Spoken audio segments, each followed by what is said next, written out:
தடம் பார்வையாளர்களுக்கு வணக்கம். இன்னைக்கு மறுபடியும் அண்ணன் கேப்ரியல் கூட பேச போறோம். நம்ம கூட லியோவும் இணைஞ்சிருக்கிறாரு. வணக்கம் எல்லாருக்கும். வணக்கம். வணக்கம். அதுக்கப்புறம் உங்க எல்லாருக்கும் ரொம்ப நன்றி. நேற்றைக்கு கேட்டுக்கிட்டதுக்காக நிறைய பேர் சப்ஸ்கிரைப் பண்ணியிருக்கிறீங்க. அதனால இன்னைக்கும் கேட்டுக்கிறோம்.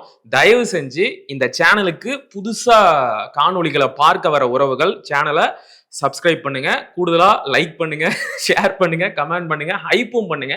நிறைய பேருக்கு ஹைப் பட்டன் எங்க இருக்குன்னு தெரியலன்னு கமெண்ட் பண்ணியிருந்தீங்க. கமெண்ட் செக்ஷனை ஸ்லைட் பண்ணீங்கன்னா பக்கத்திலே ஹைப்னு இருக்கும். நீங்க அந்த ஹைப்பை கொஞ்சம் கிளிக் பண்ணி விடுங்க.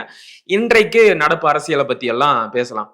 அண்ணன், நாளைக்கு விஜய் அவர்கள் தன்னுடைய 2வது சுற்றுப்பயணத்தை தொடங்க போறாரு. நாகப்பட்டினம், திருவாரூர் மாவட்டத்தில சுற்றுப்பயணம் நடக்க போகுது. ஹெலிகாப்டர்ல போய் இறங்க போறாராம்.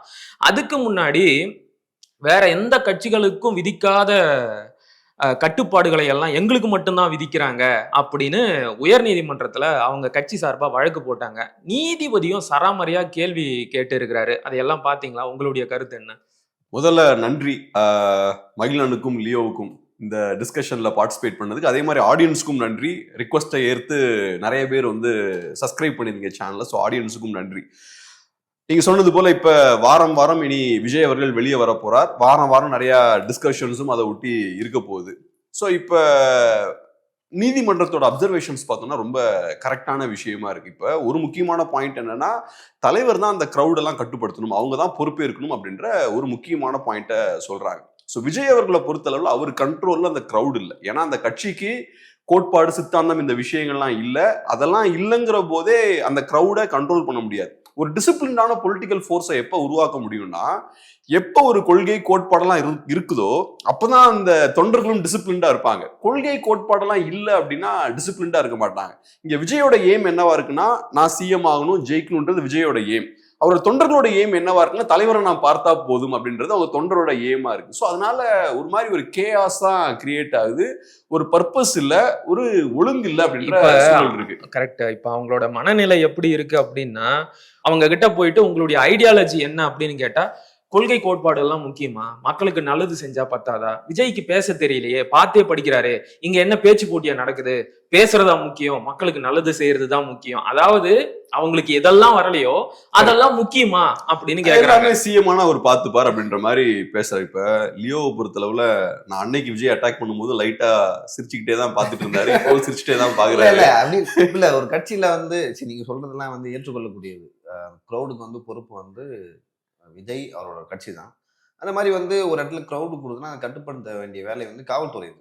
இல்லை, காவல்துறை கான்ட்ரிபியூஷன் என்ன அப்படின்னு ஒரு விஷயம் நம்ம பார்க்க வேண்டியதா இருக்கு. ஸோ விஜய் அவர்கள் திருச்சிக்கு வந்தாரு. திருச்சியில நீங்க ஒரே ஒரு காவல்துறையை கூட பார்த்துக்க முடியாது அந்த கிரௌட்ல. ஸோ ஏன் காவல்துறை அதை இக்னோர் பண்ணிட்டு போறாங்கன்னு ஒரு கேள்வி இருக்கு.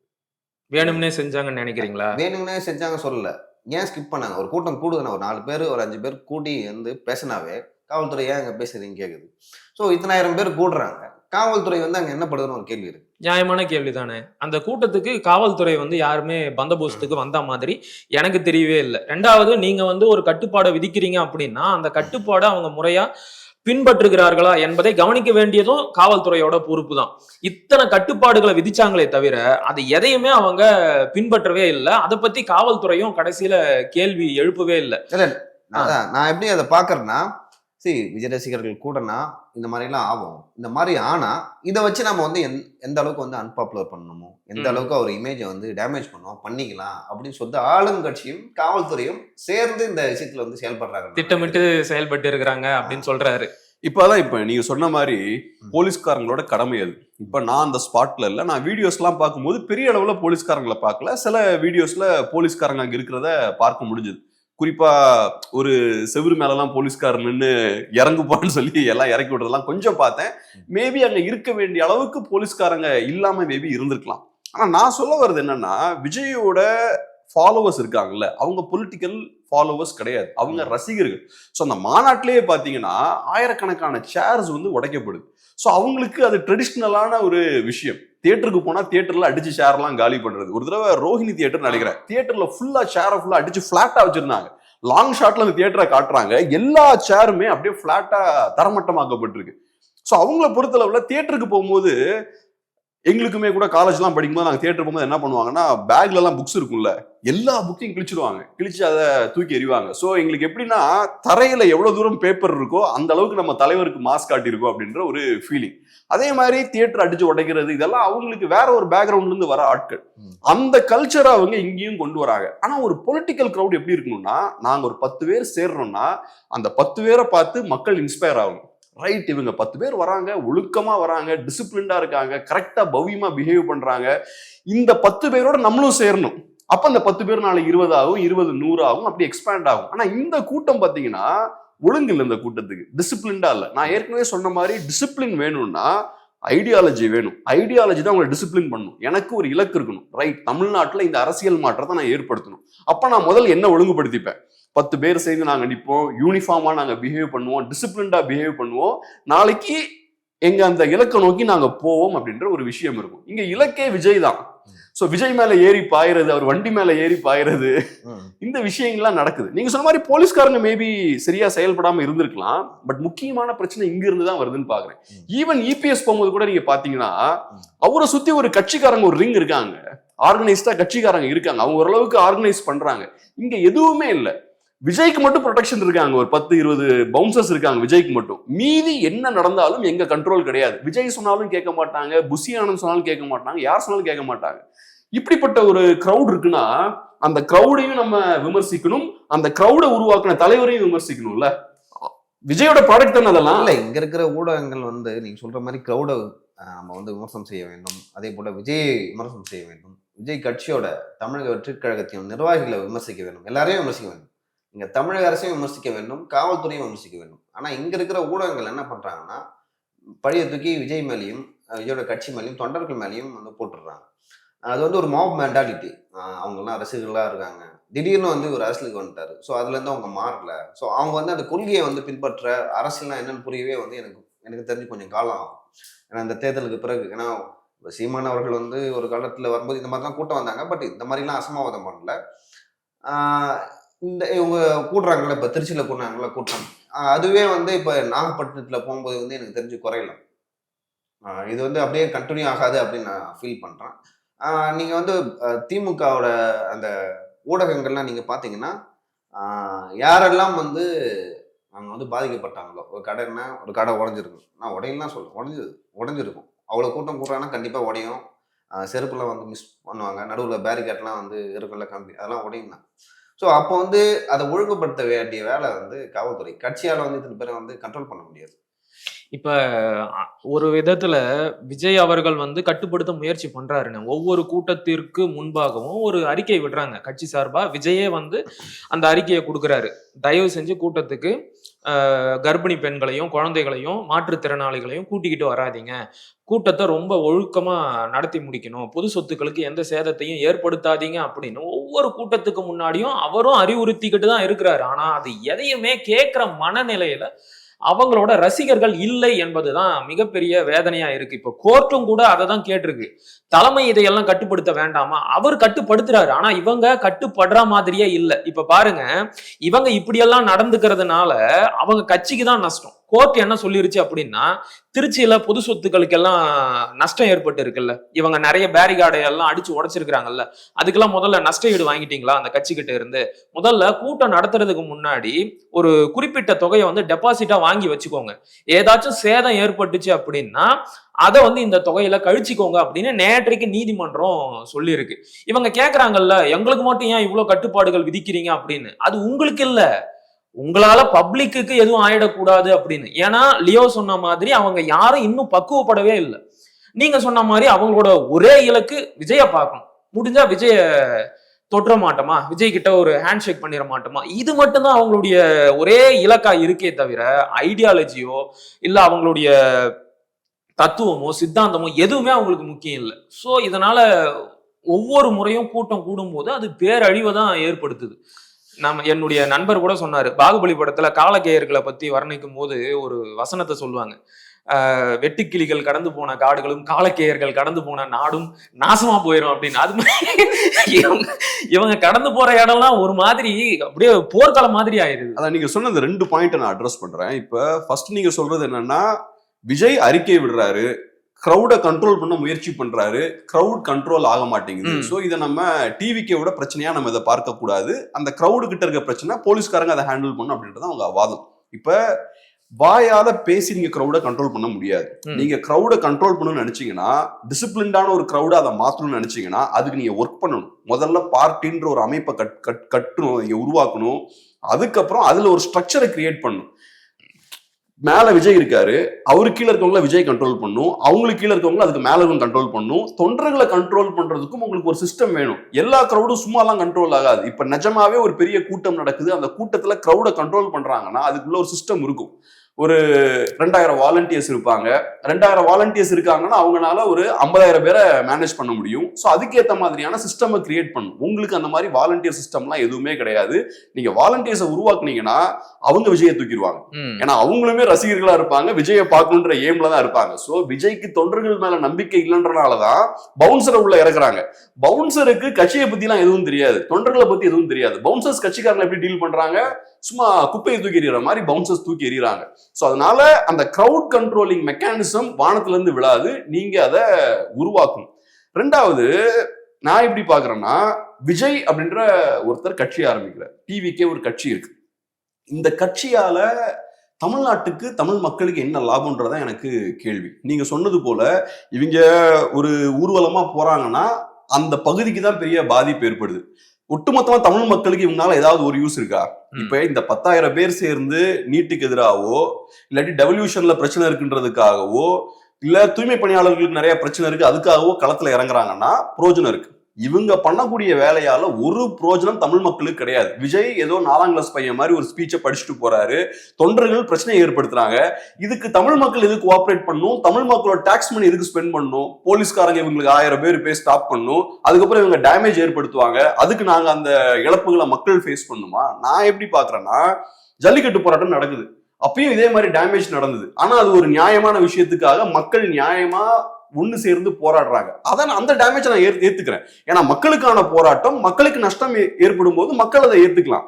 இது ஒரு அரசியல் புரிதல் இல்லாத ஒரு கூட்டம், வேலை வெட்டி இல்லாம தேவையில்லாம விஜயை பார்க்கணும்னு வெளில வந்து சண்டை போட்டுக்கிட்டு பொதுமக்களுக்கு சேதாரம் ஏற்படுத்தினா இந்த காஸ்ட்டை நான் பேர் பண்ண முடியாது. இந்த காஸ்ட்டை விஜயும் டிவிக்கே தான் பேர் பண்ணும். இதுக்கு நான் பேர் பண்ணும். இவங்களுக்கு 1000 போலீஸ் இவங்களுக்கு போடணுமா? என்ன பிரயோஜனம் இருக்கு மக்களுக்கு? இப்படியே போனா சுற்றுப்பயணம் முடியறதுக்குள்ள கட்சி போண்டி ஆனாலும் ஆயிரும். ஆமா, இவங்கனால ஏகப்பட்ட பிரச்சனை வரும், அதை நாங்க ஃபேஸ் பண்ணிக்கிட்டே இருக்கணும். அதுக்கு ஏற்படக்கூடிய நஷ்டத்தை நம்ம சரி செய்யணும்னா எனக்கு என்னமோ அது கரெக்டா படல. இன்னொரு விஷயம் ஒவ்வொரு தொகுதிக்கும் போனாரு. இப்ப போன வாரம் வந்து திருச்சி அரியலூருக்கு போனாரு. பெருசா என்ன பேசினாரு அப்படின்னு பார்த்தா அந்தந்த தொகுதிகளில் இருக்கிற குறிப்பிட்ட பிரச்சனையை மட்டும்தான் பேசினாரு. இதை வந்து அந்த தொகுதியில பொட்டி கடை வச்சுங்கிறவங்க கூட சொல்லிடுவான், ஒரு பேப்பர்ல இந்த தொகுதியில இந்த பிரச்சனை இருக்கு அப்படிங்கறத மட்டும் தான் அட்ரஸ் பண்றாரு. அதை தாண்டி இந்த பிரச்சனைக்கு என்ன சொல்யூஷன், பிரச்சனையை யார் வேணும்னாலும் சொல்லலாம், சொல்யூஷனும் ஒரு லீடர் தான் சொல்லணும். ஒரு லீடரா இந்த பிரச்சனைக்கு நான் இந்த தீர்வை சொல்றேன் அப்படின்னு அவர் எதையுமே பேசுற மாதிரி தெரியல. அதுக்கு கூடுதலா இன்னொரு விஷயத்தையும் சொல்றாரு, நாங்க வந்து சாத்தியப்படுற விஷயங்களை மட்டும்தான் பேசுவோம் அப்படின்னு. சரி, அதைத்தான் கொஞ்சம் சொல்லுங்க, சாத்தியப்படுற திட்டங்கள் என்ன வச்சிருக்கிறீங்க அதை கொஞ்சம் சொல்லுங்க அப்படின்னா அதையும் சொல்லல. திருச்சியில பிரச்சனை, அரியலூர்ல பிரச்சனை இருக்குன்னு எங்களுக்கே தெரியுமே, அதை சொல்றதுக்கு நீங்க எதுக்கு வரணும்? சொல்யூஷனை சொல்லுங்க, நாங்க வந்தா இதை செய்வோம்னு சொல்லுங்க. ஆனா அவர் அதை சொல்லவே இல்லை. சோ நாளைக்கு வந்து இதைத்தான் செய்வாருன்னு நான் எதிர்பார்க்கிறேன். நீங்க என்ன நினைக்கிறீங்க? அவர் என்ன சொல்றாருன்னா, என்னால வந்து எதை செய்ய முடியுதோ நாங்க செய்வோம். இப்போ திமுக தேர்தல் அறிக்கை வந்து கொடுத்தாங்க, 504 கொடுத்தாங்க. ஆனா அவங்களே சொல்றாங்க 364 வந்து நிறைவேற்று. 404 364 404 அது நிலுவையில் கொஞ்சம் இருக்குது தான், அதனால வந்து 404ன்னு சொல்லிட்டு சொன்னாங்க. ஸோ நான் வந்து எதுலாம் நிறைவேற்ற முடியுமோ அதை வந்து நான் வந்து தேர்தல் அறிக்கையில் சொல்கிறேன் அப்படின்னு சொல்லியிருக்காரு. ஸோ அது வரைக்கும் நம்ம வெயிட் பண்ணலாம். எது முன்கூட்டியே வந்து நம்ம ஜட்ஜ் பண்ணணும் ஒரு கட்சி அப்படின்னு சொல்லிட்டு பார்க்குறேன். அதை தாண்டி எப்படின்னா, ஒரு கட்சி ஆரம்பிக்கிறாங்கன்னா லைக் அவங்க வந்து அரசியலுக்கே வரக்கூடாது, அவங்களுக்கு அரசியல் புரியுது இல்லை, அவங்க வந்து என்ன பண்ணுவாங்க, அவங்களுக்கு கொள்கை இல்லை, கோட்பாடு இல்லை. ஓகே, அதெல்லாம் சரி. இப்போ அதிமுகவுக்கு என்ன கொள்கை கோட்பாடுனா எதுவுமே இல்லை. திமுக என்ன ஃபாலோ பண்ணாங்கன்னா அதுக்கு முன்னாடி ஆண் சேர்த்துட்டாங்க. ஓகேங்களா? அதிமுக குறைச்சி மதிப்பு இல்லை. அந்த கட்சி தான் தமிழ்நாட்டில் 50 வருஷத்துல வந்து அதிக முறை தமிழ்நாட்டில் ஆடினாங்க, கிட்டத்தட்ட ஒரு 33 வருஷம். ஓகேங்களா? அந்த மாதிரி தான் வந்து நான் டிவிகேவை பார்க்குறேன். இப்போ டிவிகே வந்து ஆட்சிக்கு வரப்போகிறாங்கன்னு நான் சொல்லலை. ஸோ அவர்களுக்கு உண்டான ஒரு கூட்டம் வந்து தமிழ்நாட்டில் ஒரு மாற்றத்தை கொண்டு வரும். அந்த மாதிரியான ஒரு கூட்டமாக தான் பார்க்குறேன். அந்த நீங்க சொன்னீங்கல்ல தேர்தல் அறிக்கையில வந்து இவங்க என்ன பண்ண போறாங்க, ஏன் அதை சொல்லலை அப்படின்னு சொல்லிட்டு கேட்டீங்கல்ல. அது வந்து அவர் தான் சொன்னார்ல, நான் தேர்தல் அறிக்கையில் அதை கொடுக்குறேன், இப்போ நான் சொல்ல விரும்பல அப்படின்னு சொல்லிருக்காரு. தேர்தல் அறிக்கை வரும்போது அதை வச்சு நம்ம டீட்டெயிலாக பேசலாம். இப்பயே வந்து அதை பத்தி பேசினா நல்லா இருக்காது நான் ஃபீல் பண்றேன். சரிண்ணா, நேற்றைக்கு அண்ணன் சீமானும் வந்து ஒரு செய்தியாளர் ஒரு விஷயம் சொல்லுங்க. லியோ பேசியிருக்காரு, லியோ பாத்துக்கிட்டே இருப்பாங்க, என்னடா இவ்வளவு வன்மத்தோட பேசுறீங்க விஜய்க்கு எதிராக. இல்ல ஆஃப் கேமரா நல்லா தானே பேசுறீங்க. விஜய் மேல எனக்கு பெரிய ரெஸ்பெக்ட் உண்டு. அஃப்கோர்ஸ் எனக்கு விஜய் மேல ரெஸ்பெக்ட் உண்டு. விஜய் ஒரு ஆக்டரா பெரிய வெற்றியாளர், ரெஸ்பெக்ட் உண்டு. ஆனா அவரோட பொலிட்டிக்ஸ் நான் off the camera on camera எதுலையுமே அவரோட பொலிட்டிக்ஸ் நான் எடுத்துக்க மாட்டேன். அஃப்கோர்ஸ் அவர் ஒரு ஆக்டரா ஒரு இண்டிவிஜுவலா ஒரு வெற்றியாளருங்க. எப்பவுமே நம்ம மீடியால வந்து ஜெயிக்கிறாருன்னா சும்மா ஜெயிக்க மாட்டார். சக்சஸ்ஃபுல்லான யூடியூபர்ஸுக்கும் சாதாரண யூடியூபர்ஸுக்கும் நிறைய டிஃபரன்ஸ் இருக்கு. அதே மாதிரி சக்சஸ்ஃபுல்லான சினிமா பர்சனாலிட்டிஸுக்கும் சாதாரண டிஃபரன்ஸ் இருக்கு. விஜய் டாப்ல இருக்காருன்னா அவர் நல்ல ஒர்க் எத்திக் இருக்கும், கரெக்டான ஒரு விஷயத்தெல்லாம் செய்யக்கூடிய ஆளா தான் இருக்கணும். அவர் அதுலலாம் எனக்கு டிசிப்ளின் இருக்கும், இதெல்லாம் இருக்கும், மாற்றுக்கிறதே இல்லை.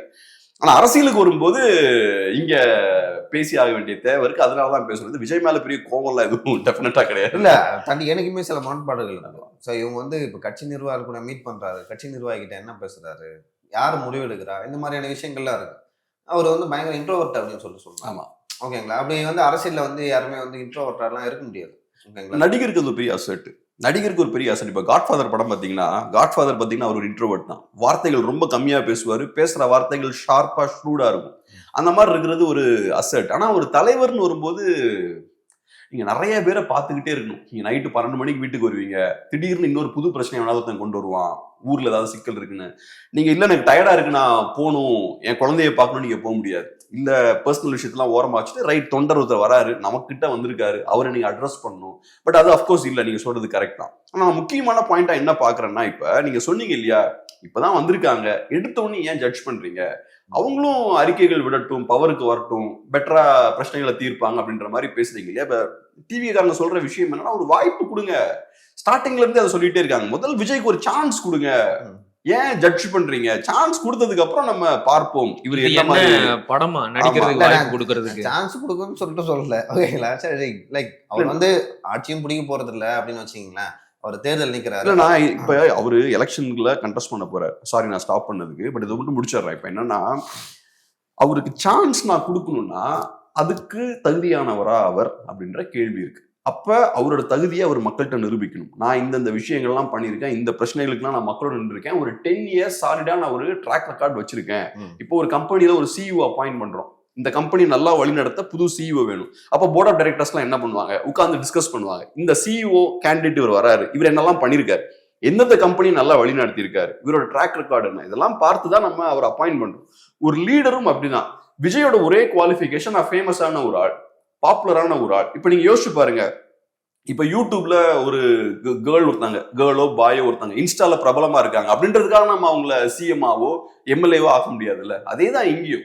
விஜயோட பொலிட்டிக்கல் ட்ராக் ரெக்கார்டு என்ன, மக்களுக்காக பொலிட்டிக்கலா என்ன பண்ணிருக்காரு, இல்ல சேவை பண்ணாரு, சாப்பாடு போட்டாரு, இதெல்லாம் சொல்லக்கூடாது. பொலிட்டிக்கலா அவர் மக்களுக்கு என்ன பண்ணிருக்காரு, என்ன பிரச்சனை. அவர் வந்து இஷ்யூ பேஸ்ட் வந்து நிறைய இதுல வந்து களத்துல நின்றுருக்காரு. நீட்டா இருக்கட்டும், இவ்வளவு ஜல்லிக்கட்டா இருக்கட்டும், அந்த மாதிரியான விஷயங்கள்ல இல்ல அது போதும்னு நினைக்கிறீங்களா? அது போதாது. அது எப்படின்னா, இல்ல நம்ம வந்து அரசியல்ல வந்து தூய்மைவாதம்லாம் பார்க்க முடியாது. அப்படி தூய்மைவாதம் பாத்தீங்கன்னா திமுகல, அதிமுகல, நாம் தமிழர்ல எந்தெந்த கட்சி இருக்குல்லோ, அது ஒரு மக்கள் நீதி மையத்திலையும் சரி, நீங்க லைக் அந்த ட்ராக் ரெக்கார்ட் பாத்தீங்கன்னா, தூய்மைவாதம் பாத்தீங்கன்னா, நீங்க கரப்ட் இல்லையா அப்படின்னு நீங்க பாத்தீங்கன்னா வச்சுங்களேன், யாருமே வந்து அரசியல்ல வந்து ஈடுபட முடியாது, தேர்தலில் போட்டியிட முடியாது. தூய்மைவாதமே பார்க்கலாம், தூய்மைவாதமே பார்க்கலாம். நான் எதை பாக்குறேன்னா, இப்ப நீங்க, நான் கேட்கிறேன் உங்ககிட்ட, விஜயோட ட்ராக் ரெக்கார்ட் என்னன்னு சொல்லுங்க, உங்ககிட்ட கேட்கிறேன். நீங்க ஒரு 4-5 விஷயத்த சொல்றீங்க. அவர் ஜல்லிக்கட்டு போராட்டத்துக்கு வந்தாரு, நீட் போராட்டத்துக்கு வந்தாரு, ஏதோ 4-5 விஷயம் சொல்றீங்க. அப்ப ரைட், உங்களோட ட்ராக் ரெக்கார்டு இது. அப்ப நான் என்ன சொல்றேன், வேற கட்சியோட ட்ராக் ரெக்கார்டையும் பாருங்க, அவங்க என்ன பண்ணிருக்காங்கன்னு பாருங்க, அது ரெண்டையும் கம்பேர் பண்ணுங்க. விஜயோட ட்ராக் ரெக்கார்டு கரெக்டா இருக்கா, மற்ற கட்சிகளோட செயல்பாடுகள் கரெக்டா இருக்கா. விஜய் 10 வருஷத்துல 4 விஷயம் பண்ணிருக்காரு, மற்ற கட்சிகள் 10 வருஷத்துல என்ன பண்ணிருக்காங்கன்றத பாருங்க. அதுக்கப்புறம் நீங்க ஜட்ஜ் பண்ணுங்க. 10 வருஷத்துல உங்களால இவ்வளவுதான் பண்ண முடியும்னா, என்ன பொறுத்தளவுல அப்படிப்பட்ட ஒரு கட்சிக்கு வாய்ப்பு நான் கொடுக்க மாட்டேன். ஆனா மற்ற மக்கள் அப்படி சூஸ் பண்றாங்கன்னா அது அவங்களோட முடிவு. ஆனா நான் சொல்ல வர்றது என்னன்னா, ட்ராக் ரெக்கார்டை பார்த்து நீங்க ஓட் போடுங்க. விஜயோட ட்ராக் ரெக்கார்டை நீங்க எடுங்க. இப்ப நீங்க சொன்னீங்கல்ல, முன் வைக்கிறீங்கல்ல, அப்படி முன் வைக்கட்டும், பப்ளிக் முடிவு எடுக்கட்டும், அதை முன் வச்சு வாக்கு வாங்கட்டும்ன்ற. ரெண்டாவது, இப்ப நீங்க சொல்றீங்க இல்லையா, அவர் வந்து ஜல்லிக்கட்டு பிரச்சனைக்கு வந்து நின்னாரு, நீட்டுக்கு வந்து நின்னாரு. நான் என்ன கேக்குறேன்னா வந்து நின்னதே ஒரு பெரிய சாதனை அப்படின்னா இந்த ஒவ்வொரு இஷ்யூவையும் கையில எடுத்து அதற்காக தொடர்ந்து போராடி களத்துல நிக்கிற எத்தனையோ தலைவர்கள் இருக்கிறாங்கல்ல, அவங்கெல்லாம் பைத்தியக்காரங்களா? விஜய் வந்து வந்து நின்னதே பெரிய விஷயமா? நான் என்ன கேக்குறேன், சரி ஓகே அவரு நீட்டுக்காக முடிச்சிடுறேன். நீட்டுக்காக வந்து நின்னாரு அப்படின்னு சொன்னீங்க, நான் ஏத்துக்கிறேன். அதே நீட்டால இறந்து போன மாணவி அனிதா நம்ம எல்லாருக்கும் நல்லா தெரியும். அவங்க எந்த பகுதியை சேர்ந்தவங்க? அரியலூர் பகுதியை சேர்ந்தவங்க. போன வாரம் வந்து அரியலூருக்கு போனாரு. ஆனா அனிதாவை பத்தி ஒரு வார்த்தை கூட பேசல. ஏன் பேசல? ஒருவேளை அனிதாவை பத்தி பேசினா அவங்க எந்த ஆட்சியில இறந்து போனாங்க அப்படிங்கிறதையும் பேசணும். அதிமுக ஆட்சியில இறந்தாங்க. அதிமுகவோட பொறுப்பற்ற தனத்தாலதான் நீட் வந்து உள்ள நுழைஞ்சது. சம்திங் அதுக்குள்ள 1000 விஷயம் இருக்கட்டும். அதை பத்தி எல்லாம் நம்ம டீப்பா பேசலாம். சோ அந்த ஆட்சியை பத்தி பேசணும். அந்த ஆட்சியை குறை சொல்ற மாதிரி இருக்கும், அந்த கட்சியை குறை சொல்ற மாதிரி இருக்கும். அப்படி சொன்னா விஜய் குறி வச்சிருக்கிற அதிமுகவோட வாக்குகள் வந்து அவர் பக்கம் வராது அப்படின்னு ஓட்ட கால்குலேஷன் பண்ணி அனிதாவையே தவிர்த்தவர் அவரு. அப்ப நீங்க வந்து நின்னுட்டாரு அதுவே போதும் அப்படின்னா அது வந்து எனக்கு சரியா படல. ரெண்டாவது கொள்கை எல்லாம் பெருசா பார்க்காதீங்க. அதிமுகவுக்கு என்ன கொள்கை இருக்கு அப்படின்னு கேட்டீங்க. கொள்கை இல்லாம போனதுனால தான் வெறும் நடிக பிம்பத்தை மட்டுமே முன் வச்சு எம்ஜிஆரும் ஜெயலலிதாவும் அரசியல் செஞ்சதாலதான் இங்க பல சீரழிவுகள் வந்துச்சுன்னு நான் நினைக்கிறேன். எனக்கு தெரிஞ்சு நீங்க அதிமுகவில் அப்படி சொன்னீங்க. எனக்கு தெரிஞ்சு திமுகவோட கம்பேர் பண்ணும்போது அந்த சீரழிவுகள் வந்து அதிமுக ஆட்சி காலத்துல மிக குறைவு. ரெண்டு பேருமே எங்களை பொறுத்தவரையிலும் ஒண்ணுதான் நான் சொல்றேன். ஆனா அவங்க சொல்றதுக்காச்சும் ஏதாச்சும் ஒரு ஐடியாலஜி வச்சிருக்காங்க. இப்ப திமுகன்னு எடுத்துக்கிட்டா அது ஒரு காலி பெருங்காய டப்பா. மோந்து பார்த்தா பெருங்காயம் வாசனை வரும், உள்ள ஒண்ணும் இருக்காது. சமூக நீதினு எல்லாம் பேசுவாங்க, ஆனா கட்சிக்குள்ள ஒண்ணும் இருக்காது, எல்லாம் வாரிசு அரசியல் தான். ஆனா அப்படி எதுவும் பேசாம ஒரு கட்சி இருக்கு, அதிமுக இருக்கு, அவங்க எல்லாம் ஆட்சி செய்யலையா அப்படின்னா அப்படி எந்த கொள்கையும் இல்லாம போனதுனாலதான் எம்ஜிஆர் அவர்கள் முல்லை பெரியாற்றை பாதுகாக்கின்ற உரிமையை கேரளாவுக்கு விட்டு கொடுத்தாரு. இப்படி எத்தனை உரிமைகளை இந்த திராவிட கட்சிகளால தமிழ்நாடு இழந்திருக்கு. காரணம் அவங்க கிட்ட தெளிவான கொள்கை கோட்பாடுகள் இல்லாம போனதுதான். அதனாலதான் நாம திரும்ப திரும்ப கேட்கிறோம், உங்க கொள்கை என்ன, கொள்கை என்ன அப்படின்னு. ஒரு விஷயத்த சொல்றாங்க, செக்யூலர் சோசியல் ஜஸ்டிஸ். இதுவே தெளிவா இல்ல. செக்யூலர் அண்ட் சோசியல் ஜஸ்டிஸா இல்ல செக்யூலர் சோசியல் ஜஸ்டிஸா? செக்யூலர் சோசியல் ஜஸ்டிஸ்னா மத சார்பற்ற சமூக நீதி. அப்ப மத சார்புள்ள சமூக நீதினு ஒண்ணு இருக்கா? இல்ல மத சார்பின்மை தனியா இருக்கு, சமூக நீதி தனியா இருக்குன்னா அருந்ததியர்களுக்கு கொடுக்கப்பட்ட உள் ஒதுக்கீடை பத்தி உங்களுடைய நிலைப்பாடு என்ன? இடபிள்யூஎஸ் 10 விழுக்காடு பொருளாதாரத்துல உயர்ந்த சமூகத்தினருக்கு கொடுக்கப்படுகின்ற இட ஒதுக்கீடை பத்தி உங்களுடைய நிலைப்பாடு என்ன? எதுவுமே தெளிவா இல்லை. அப்ப எந்த நம்பிக்கையில அவருக்கு ஒரு வாய்ப்பை கொடுக்கறது? அவர் கொடுப்பாரா? டைரக்ஷன்ல முன் அனுபவமே இல்லாத ஒரு ஆளுக்கு விஜய் அவர்கள் தன்னுடைய படத்தை இயக்குற அனுமதியை கொடுப்பாரா? வாய்ப்பே இல்லையா? அப்ப நான் மட்டும் எப்படி என் நாட்டை தூக்கி அவர்கிட்ட கொடுக்க முடியும்? ஸோ ரைட், அதான் ட்ராக் ரெக்கார்டு தான் முக்கியம். சரி, விஜய் ஹேட்டர்ஸ் ஓவரா பேசிட்டு இருக்கோம் நினைக்கிறேன். அடுத்து அதான வருது. நேற்றைக்கு அண்ணன் சீமான் பத்திரிகையாளர் சந்திப்பு நடத்தினாரு. பத்திரிகையாளர்கள் அவர்கிட்டயும் கேட்டாங்க, விஜய் அவர்கள் அரசியலுக்கு வந்த புதுசுல நீங்க தான் அவரை வரவேற்றீங்க, இப்ப ஏன் கடுமையா எதிர்க்கிறீங்க, உங்களுடைய இந்த நிலைப்பாடு மாறுவதற்கு என்ன காரணம் அப்படின்னு கேட்டதுக்கு அண்ணன் சீமானும் ஒரு விளக்கத்தை கொடுத்திருக்கிறாரு. இப்ப அரசியலுக்கு நான் என்னுடைய கேரியரோட உச்சத்தை விட்டுட்டு வந்திருக்கிறேன், என்னுடைய பெரிய வருமானத்தையே நான் விட்டுட்டு வந்திருக்கிறேன்னு சொல்றாரு. இது தப்பு. அரசியலுக்கு இப்படி எல்லாம் பேசக்கூடாது.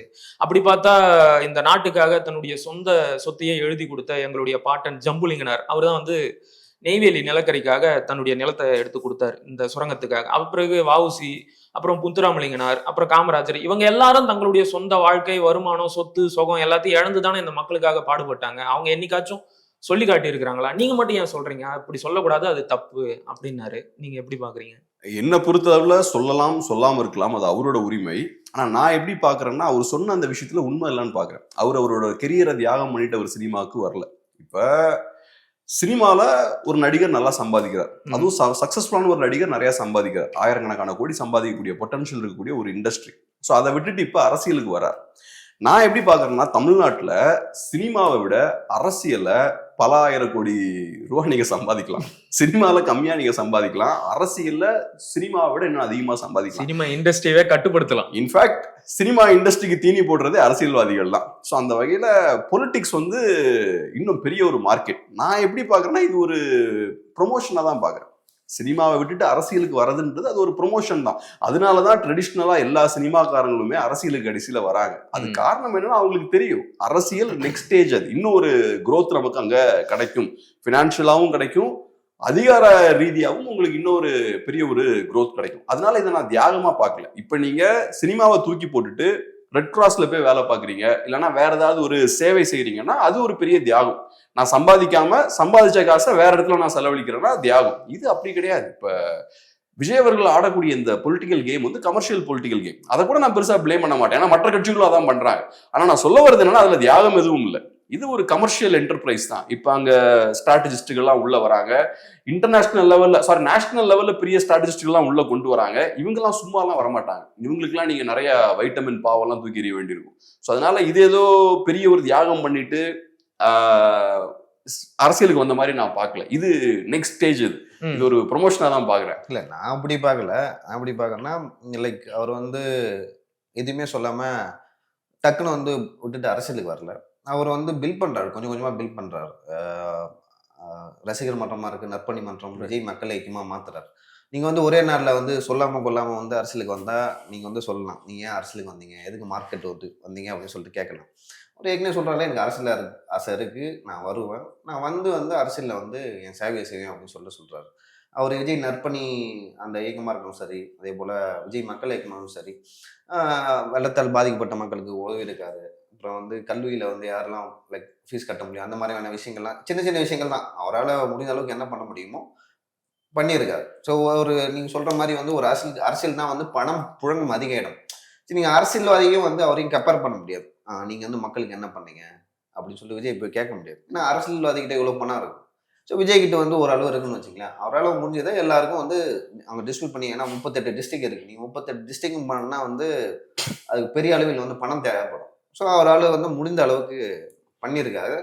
அந்த மாதிரி வந்து அவர் சொல்லதான் செய்வார். அது மார்க்கெட்டிங்னு வச்சுங்க. நான் உச்சத்தில் என்ன மக்களுக்காக வந்திருக்கேன் அப்படி பார்க்கலாம். அப்படி பார்க்கலாம், மார்க்கெட்டிங்கா பார்க்கலாம். ஆனா எனக்கு ஜெயிக்கணும்னு நினைப்பாங்க, ஜெயிக்கிறதுக்கு பாசிட்டிவான விஷயம் பேசணும். ஆனா அதுவும் கூட உண்மை இல்லைன்னு தான் எனக்கு தோணுது. என்னோட பாயிண்ட். ஆமா, எனக்கும் அப்படிதான் தோணுது. ஏன்னா இப்ப அவர் சொல்றாரு இல்ல, திருச்சி கூட்டத்துல தான் சொன்னாரு, என்னங்க பணம் பெரிய பணம் போதும் போதும் அப்படிங்கிற அளவுக்கு பார்த்தாச்சு. அப்ப அது நீங்க சொல்றேன்னா இப்ப விஜயகாந்த் சொன்னதும் வந்து பொய் அல்ல வந்து இல்ல.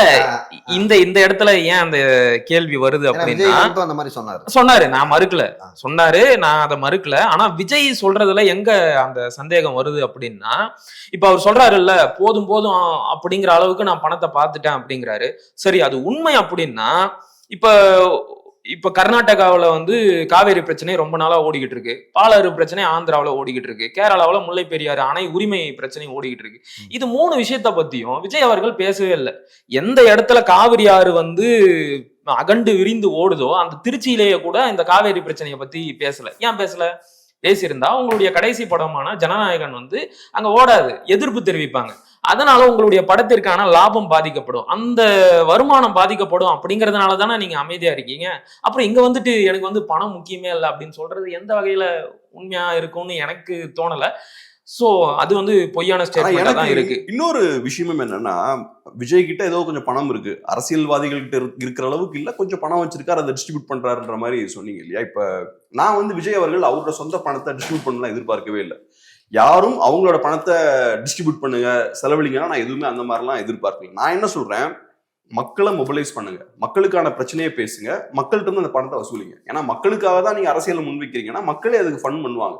அதுக்கு பெரிய பணம்லாம் தேவையில்லை. ஸோ விஜய் அவர்கள் கஷ்டப்பட்டு சம்பாதிச்ச பணத்தை இன்வெஸ்ட் பண்ணணும், டொனேட் பண்ணணும்னா நான் எதிர்பார்க்கவே இல்லை. நம்ம தமிழ் சொசைட்டில நிறைய இலவசங்களை கொடுத்து திராவிட கட்சிகள் இந்த மாதிரியான ஒரு மைண்ட் செட்டை கிரியேட் பண்ணிட்டாங்க. எல்லாருமே கேட்கறது என்னன்னா, இந்த நடிகர் என்ன பண்ணாரு, இந்த டொனேஷன் கூட கொடுக்க மாட்டேங்கிறாரு, இந்த விஷயம் பண்றது கூட காசு கொடுக்க மாட்டேங்கிறாரு அப்படி நம்ம கேட்கவே கூடாது. அவங்க கிட்ட போய் அவங்க கஷ்டப்பட்டு சம்பாதிச்சிருக்காங்க, அது அவங்களோட பணம், விருப்பம் இருந்தா கொடுக்கலாம். அவங்க கொடுக்கணும்னு நம்ம போய் கேட்க கூடாது, எதிர்பார்க்கவும் கூடாது. எங்களுக்கு இதுக்கு டொனேட் பண்ணுங்க, அதுக்கு டொனேட் பண்ணுங்க, இவ்வளவு காசு வச்சிருக்காரு, இது பண்ண மாட்டாரா, அந்த ஒரு கல்ச்சர் இருக்கு. நிறைய பேர் பாக்குறாங்க, யூடியூப்ல எல்லாம் அப்படி பேசிக்கிட்டே இருக்காங்க, இவர் எனக்கு இது கூட பண்ணலங்க, எனக்கு அது கூட இவர் பண்ணலங்கன்னு பேசுறாங்க. அதெல்லாம் ரொம்ப தப்பான ஆர்கியூமெண்ட். நம்ம அடுத்தவங்க இதை பண்ணணும் எதிர்பார்க்கவே கூடாது. அவங்க பண்றாங்கன்னா வெல் அண்ட் குட், நல்லது, ஓகே. ஸோ அதனால நானும் விஜய் அந்த மாதிரிலாம் பண்ணணும்லாம் எதிர்பார்க்கவே இல்லை. அவர் நிறைய பணம் சேர்க்கலாம், பெரிய வீடு, பெரிய பிஸ்னஸ்லாம் பில்ட் பண்ணலாம், அதுக்கான எல்லா உரிமையும் இருக்கு, அதை பண்ணணும். அவர் ஒரு பெரிய ஒரு வெற்றிகரமான ஒரு ஆளா அவர் இருக்கணும், அது சந்தேகமே இல்லை. ஆனா அவர் செய்ய வேண்டிய வேலை என்னன்னா, மக்கள் பிரச்சனையை மையமா வச்சு மக்களை மொபிலைஸ் பண்ணி மக்களே அதுக்கு ஃபண்ட் பண்ணிப்பாங்க. மக்கள் பிரச்சனையை நீங்க கையில் எடுக்கும்போது மக்களே அதுக்கு ஃபண்ட் பண்ணுவாங்க. அதுக்கு நம்ம விஜய் பண்ணணும்லாம் அவசியமே இல்லை. இப்ப அடுத்ததா இன்னொன்னு சொன்னாரு அண்ணன் சீமான். எந்த திமுகவை எந்த திராவிட அரசியலை ஒழிக்கணும் அப்படின்னு நினைக்கிறோமோ மறுபடியும் அதே திராவிட அரசியலோட அடையாளங்களான அண்ணாவையும் எம்ஜிஆரையும் 2 பக்கத்துல வச்சுட்டு நடுவுல இவரோட படத்தை வச்சுக்கிட்டு வராரு. இதுக்காகவே இவர் அடிக்கணும் அப்படின்னு சொன்னாரு. நீங்க என்ன நினைக்கிறீங்க? நீங்க ஆக்சுவலா அது வந்து அவர் சமாளிக்கிறாரு அப்படின்னு சொல்லிட்டு தான் நான் பாக்குறேன். அவர் யாரு? அண்ணன் சீமானா? அண்ணன் சீமான் அவர்கள் வந்து ஏதோ சமாளிக்கிறாரு அப்படின்னு சொல்லிட்டு தான் நான் பாக்குறேன். ஏன்னா ஒருத்தன் வந்து ஒன்னு மாதிரியே ஒரு டூப்ளிகேட் வந்திருக்கான் திராவிடம் சொல்லிட்டு அப்படின்னு வச்சுங்களேன். நீ வந்து யார் ஒரிஜினலோ அவன் அடிக்காம டூப்ளிகேட் போட்டு அடிச்சிருந்தா மக்கள் அதை எப்படி பார்ப்பாங்க? உண்மையான எதிரி திமுக. நீங்க கட்சி ஆரம்பிச்சதே திமுக எதிர்க்காக. உங்க சித்தார்த்த எதிரி வந்து திமுக. அதை பார்த்து வந்து என்னோட ஒரு கண்ணு வந்து நீங்க இன்னொரு கண்ணு வந்து திமுக அப்படின்னு சொல்லிட்டு சொல்றாரு.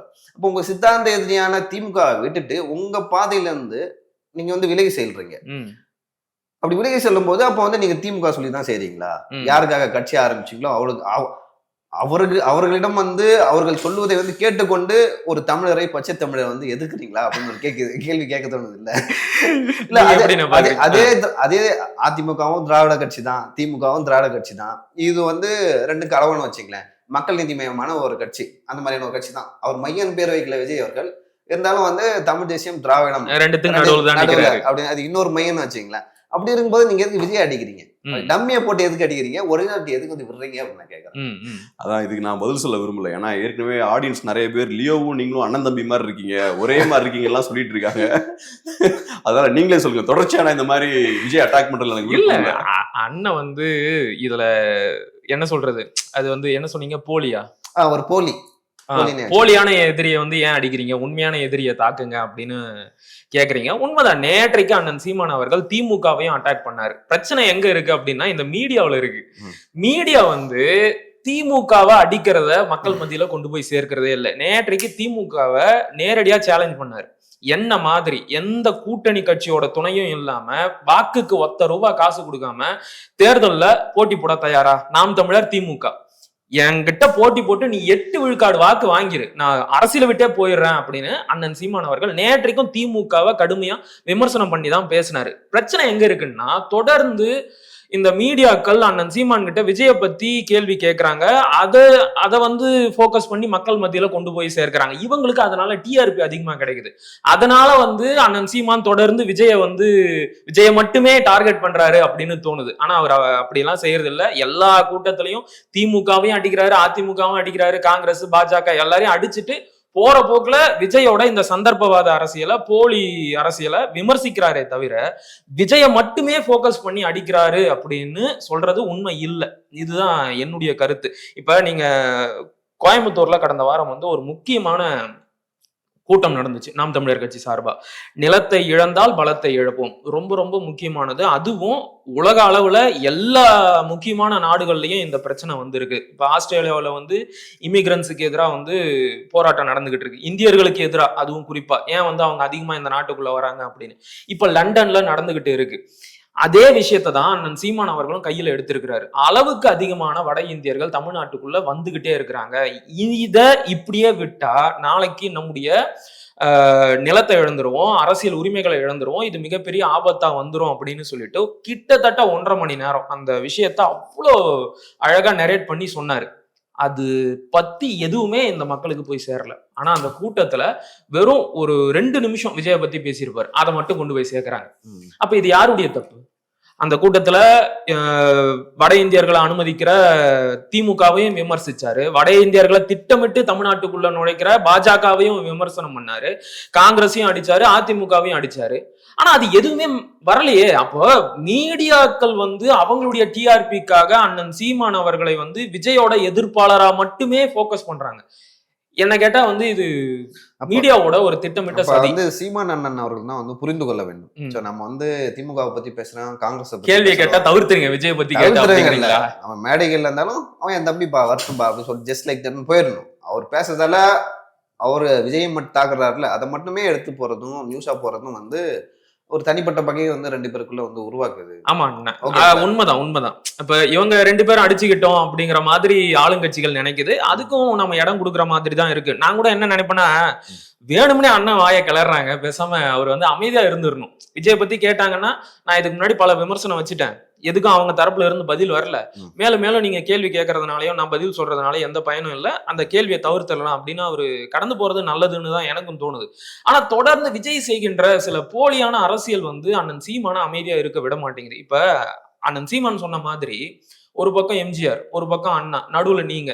என்ன அரசியலை சொல்ல வரீங்க? இப்ப நாளைக்கு நீங்க வந்து நாகப்பட்டினம், திருவாரூர் மாவட்டத்துல போய் பேச போறீங்க. 1967 அண்ணா அவர்கள் முதல் முறையா ஆட்சிக்கு வராரு, சிஎம் இருக்கிறாரு. 68 டிசம்பர் மாசம் 25ஆம் தேதி ஒருங்கிணைந்த தஞ்சாவூர் மாவட்டத்திற்கு உட்பட்ட கீழவெண்மணியில 47 ஒடுக்கப்பட்ட விவசாய மக்கள் வந்து உயிரோட எரிச்சு கொல்லப்பட்டாங்க. யாருடைய ஆட்சியில? அண்ணாவுடைய ஆட்சியில. இந்த சம்பவம் நடக்கிறதுக்கு சரியா ஒரு மாசத்துக்கு முன்னாடி அந்த பகுதியில வேலை செய்து கொண்டிருந்த கம்யூனிஸ்ட் கட்சியின் ஊழியராக இருந்த ஐயா கல்யாண சுந்தரம் அவர்கள் அண்ணாதுரைக்கு கடிதம் எழுதினார். ஐயா இப்படி ஒரு தாக்குதலை திட்டமிடுறாங்க. ஒரு மாசத்துக்கு முன்னாடி உயிரோட வச்சு கொளுத்துவேன் அப்படின்னு சொல்லிட்டு கோபாலகிருஷ்ண நாயுடு என்பவர் மிரட்டிட்டு போயிருக்கிறாரு. நீங்க உடனடியா நடவடிக்கை எடுக்கணும் அப்படின்னு சொன்னாரு. ஆனா ஒரு மாதம் ஆகியும் எந்த ஒரு முன்னெச்சரிக்கை நடவடிக்கையும் எடுக்கல. நீங்க எடுக்காதது கூட பரவாயில்ல.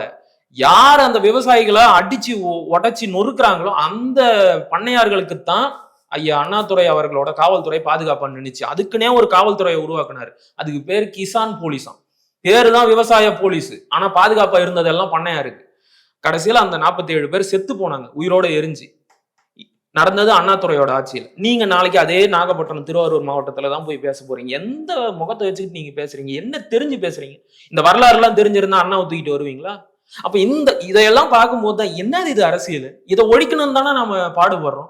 திரும்பி இதையே கூட்டிட்டு வராரு அப்படிங்கிற கோவத்துல அண்ணன் சீமான் பேசுறதா தான் நான் பாக்குறேன். சரி சரி, அடுத்த வேற இஷ்யூக்கு போங்க. விஜயை கடந்து போங்க. அடுத்தது விஜயை கடந்து போய் நம்ம கமலுக்கு வந்துருவோம். எல்லாரும் சினிமா இண்டஸ்ட்ரியை கடந்து போறதா இல்ல. எல்லாரும் என்ன வந்து திமுக கூட கூட்டணி சேர்ந்துட்டேன், திமுகவோட கரைஞ்சிட்டேன்னு சொல்றாங்க. ஏன் நாங்க வச்சது கூட்டணி இல்ல, அதையும் தாண்டி புனிதமானது அப்படின்னு சொல்லி இருக்கிறாரு. எக்ஸாக்டா என்ன சொல்லியிருக்காரு அப்படின்னா, இருங்க படிச்சே காட்டிடுறேன். திமுகவுடன் இணைந்தது புனிதமானது. திமுகவுடன் இணைந்தது கூட்டணி கிடையாது, அதற்கு மேல் புனிதமானது. குணா பட பாணியில் கமலஹாசன் விளக்கம். இதெல்லாம் ரொம்ப மோசமான இன்னொரு விஷயத்தையும் நான் சொல்லிடுறேன். திமுக கூட்டணியில் சேர்ந்து விட்டேன் என சிலர் எங்கள் மீது விமர்சனங்கள் வைக்கிறார்கள். நீதி கட்சியில் இருந்து வந்தது திமுக. அதே போல மக்கள் நீதி மையம் கட்சியின் பெயரிலும் நீதி உள்ளது. இதையும் சேர்த்து சொல்லியிருக்கிறேன். இப்ப நீங்க தெளிவான ஒரு விளக்கம் கொடுக்கணுங்க. இப்ப 2019ல 21ல திமுக எதிர்த்து அரசியல் பண்ணி திமுக எதிர்ப்பாளர்களோட வாக்குகளை தான் நீங்க வாங்கினீங்க. நீங்க வாங்கின வாக்கு எல்லாமே திமுக எதிர்ப்பு வாக்குகள். 3 to 4% ஓட்ஸ். அது உங்களுக்கு எதுக்கு மக்கள் ஓட் போடுறாங்க? திமுகவை நீங்க எதிர்க்கணும் அப்படின்றதுக்காக ஓட் போடுறாங்க. அந்த ஓட்ஸ் எல்லாம் வாங்கிட்டு திமுக எதிர்ப்பு வாக்குகள் எல்லாம் பிரிச்சுட்டு திமுகவுக்கு சாதகமா செயல்படுறீங்க. நீங்க திமுக எதிர்ப்பு வாக்குகள் எல்லாம் உடைக்கிறீங்கன்னா யாருக்கு லாபம்? திமுகவுக்கு அட்வான்டேஜ். அந்த எலெக்ஷன்ல திமுகவுக்கு சாதகமா மறைமுகமா செயல்படுறீங்க. அதுக்கப்புறம் நீங்க என்ன பண்றீங்க? எலெக்ஷன் முடிஞ்சதுக்கு அப்புறம் விக்ரம் படத்துல நடிக்கிறீங்க. அரசியல் தீவிரமா நீங்க செய்யல. ரெண்டாவது எப்படி சொல்றது, சில ப்ரொடக்ஷன் கம்பெனிஸ்ல நீங்க அந்த கம்பெனிஸோட சேர்ந்து ஒர்க் பண்றீங்க. அதுக்கப்புறம் நீங்க திமுகவுடைய ஐக்கியமாகறீங்க. அவங்ககிட்ட இருந்து ராஜ்யசபா சீட்டை வாங்குறீங்க. இது பேரு போலித்தனம். இது பேரு புனிதம்லாம் கிடையாது. இது பேரு ஆப்பர்ச்சுனிசம் பாங்கல்ல, சந்தர்ப்பவாதம். இது உங்க தேவைக்கு ஏத்த மாதிரி நீங்க உங்க ஸ்டாண்ட மாத்திட்டு இருக்கீங்க. அப்ப நீங்க விளக்கம் கொடுங்க. அன்னைக்கு எதுக்கு திமுக எதிர்ப்பு ஸ்டாண்ட் எடுத்தீங்க? இன்னைக்கு ஏன் மாத்துறீங்க? திமுக மோசமான கட்சின்னு அன்னைக்கு ஸ்டாண்ட் எடுத்தீங்க. ரிமோட் தூக்கி டிவி மேல வச்சீங்க. ஆமா, அப்ப கிளியரா சொல்லுங்க. நான் அப்ப தெரியாதனமா பேசிட்டேங்க. எப்பவுமே எனக்கு ஒரு கிளாரிட்டி இருக்கு. அந்த மாதிரி மாத்திக்கிட்டே இருப்பேன் ஸ்டாண்ட. அன்னைக்கு நான் அந்த மாதிரி ஒரு ஸ்டாண்ட் எடுத்தேன். அந்த ஸ்டாண்ட் தப்பு நான் இப்ப உணர்ந்துட்டேன். அதனால நான் இங்க போயிட்டேன்ற தெளிவான ஒரு கிளாரிட்டியை நீங்க கொடுங்க. உங்களை நம்பி மக்கள் வாக்கு போட்டிருக்காங்க. எப்பவும் மக்களை நம்ம முட்டாள் நினைக்கக்கூடாது. நம்மளை நம்பி சில பேர் நமக்கு வாக்களிக்கிறாங்கன்னா எதுக்காக நமக்கு ஓட்டு போட்டிருக்காங்களோ அந்த வேலையை நம்ம செய்யணும். அதுக்காக தான் நமக்கு அவங்க ஓட் போடுறாங்க. ஸோ மக்கள் உங்களை நம்பி ஓட் போடுறாங்க. நீங்க பச்சையா அவங்களை நீங்க ஏமாத்திருக்கீங்க. ஏமாத்திட்டு அதுக்கு என்ன சொல்றீங்க? புனிதம் அதுன்னு வேற பேசிட்டு இருக்கீங்க. புனிதம்லாம் ஒண்ணுமே கிடையாது. அது கமல்ஹாசன் அவர்களுக்கு தெரியணும். புனிதம்லாம் உலகத்துல எதுவுமே கிடையாது. பியூர் அந்த விஷயங்கள்லாம் எதுவும் கிடையாது. பொலிட்டிக்ஸ்லயும் கிடையாது. அவர் ஒரு நாத்திகர், பெரியார் அவர்களை ஏத்துக்கக்கூடியவர், ரேஷனலிஸ்ட். அப்படி இருக்கும்போது புனிதம்லாம் இது சொல்லக்கூடாது. ஸோ அதனால கமல்ஹாசன் அவர்கள் அதை ஜஸ்டிஃபை பண்ணி பேசுறதே ரொம்ப அபத்தமா இருக்கு. பேசாமலாவது இருக்கலாம். அட்லீஸ்ட் அவர் பண்றது வந்து பியூர் ஆப்பர்ச்சுனிசம். குறைந்தபட்சம் பேசாம இருக்கலாம். அதுக்கு ஜஸ்டிஃபிகேஷன் கொடுக்கறது இன்னும் இல்ல. வேற எந்த ஆப்ஷன் அவருக்கு இருக்கும்? அவர் கட்சி பதவி வாங்கணும், நான் தனியா நிக்க முடியாது, வேற என்ன ஆப்ஷன் இருக்கு? இதெல்லாம் கட்சியை ஏன் கழிச்சிட்டு போயிடலாமே, கட்சியை கழிச்சிட்டு போயிடலாமே. என்னால அரசியல் செய்ய முடியல, நான் தோத்து போயிட்டேன். அன்னைக்கு ஒரு விளக்கம் கொடுத்தாரு இல்லையா, நான் வந்து புரிஞ்சுக்கிட்டேன், ரசிகர்கள் வேற வாக்காளர்கள் வேற என்பதை நான் புரிஞ்சுக்கிட்டேன்னு சொன்னாரு இல்லையா.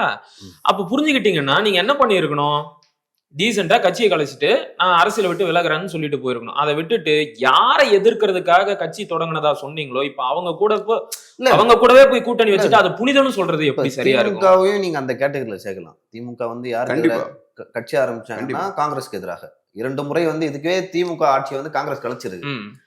2G வழக்குல வந்து அவங்க ஆர் ராசா மற்றும் கனிமொழி வந்து உள்ள போட்டிருக்காங்க. ஸோ இவ்வளவு நடந்தும் வந்து திமுக என்ன சொல்றாங்கன்னா, நீங்க வந்து பாஜக கூட கூட்டணி வச்சுன்னு சொல்லிட்டு அதிமுக சொல்றாங்க. ஆக்சுவலா அதிமுக தான் சொல்லணும், ஆட்சியை 2 முறை கலைத்தார்கள், உங்க தங்கச்சியை உங்க கட்சியில இருக்கிற ஒருத்தரை வந்து திகார் ஜெயில வந்து வச்சாங்க. இப்படிப்பட்ட ஒருத்தவங்க கூட காங்கிரஸ் நீங்க கூட்டணி வச்சா அதுதான் செய்யும். உண்மையாகவே வந்து பாஜக அதிமுக ஆட்சியை காப்பாற்றுது. ஓகேங்களா, அந்த நன்றி கடனுக்காக கூட அதிமுக பாஜக கூட கூட்டணி வைக்கலாம். அவங்களுக்கு வாக்கு சதவீதம் அதிகரிக்குது குறையுது, அது இன்னும் ஒரு விஷயம். இன்னொரு விஷயம் வந்து நீங்க பாத்தீங்கன்னா அவங்க வந்து பாஜகவுக்கு வந்து ஒரு தேங்க்ஃபுல்லா இருக்காங்க அப்படின்னு சொல்லிட்டு நான் பாக்குறேன். ஆனா எனக்கு என்ன கேள்வின்னா, இப்படி எல்லாம் இவங்க சந்தர்ப்பவாதமா நடந்துகிட்டாங்க அப்படிங்கறதுனால தானே நீங்க மாற்றுன்னு சொல்லிட்டு வந்தீங்க. நீங்களும் இன்னைக்கு அதே வேலையை செய்யறீங்க அப்படின்னா அரசியல் புனிதம் இல்லைன்னு சொல்லிட்டு சொன்னாரு. அதான் இப்ப நீங்க கொஞ்சமாச்சும் நேர்மை இருக்கணும்ல. கமல்ஹாசன் அவர்கள் மக்களை பத்தி பேசும்போது வாக்காளர்கள் வேற ரசிகர்கள் ரசிகர்கள் நான் வேற. புரிஞ்சுக்கிட்டேன்னு கமல் சொன்னாருன்னு சொன்னீங்க இல்லையா. ஆக்சுவலா நம்ம புரிஞ்சுக்க வேண்டியது என்னன்னா, நடிகர்கள் வேற தலைவர்கள் வேறன்றத நம்ம தான் புரிஞ்சுக்கணும். சோ இவர் வந்து பழிய தூக்கி கம்ஃபர்டபுளா மக்கள் மேல பழிய போடுறாரு. ஆக்சுவலா தப்பு மக்கள் மேல கிடையாது, கமல் மேலதான். இங்க நம்ம தான் புரிஞ்சுக்கிறோம், நடிகர்கள் வேற தலைவர்கள் வேற. நடிகர்கள் வந்து ஸ்டேஜ்ல அரசியல்வாதிகள் மாதிரி தலைவர்கள் மாதிரி நடிக்கும் போது நம்ம புரிஞ்சுக்கணும், இவங்க நடிகர்கள் தான், இவங்க தலைவர்கள் கிடையாதுன்றத புரிஞ்சுக்கணும்.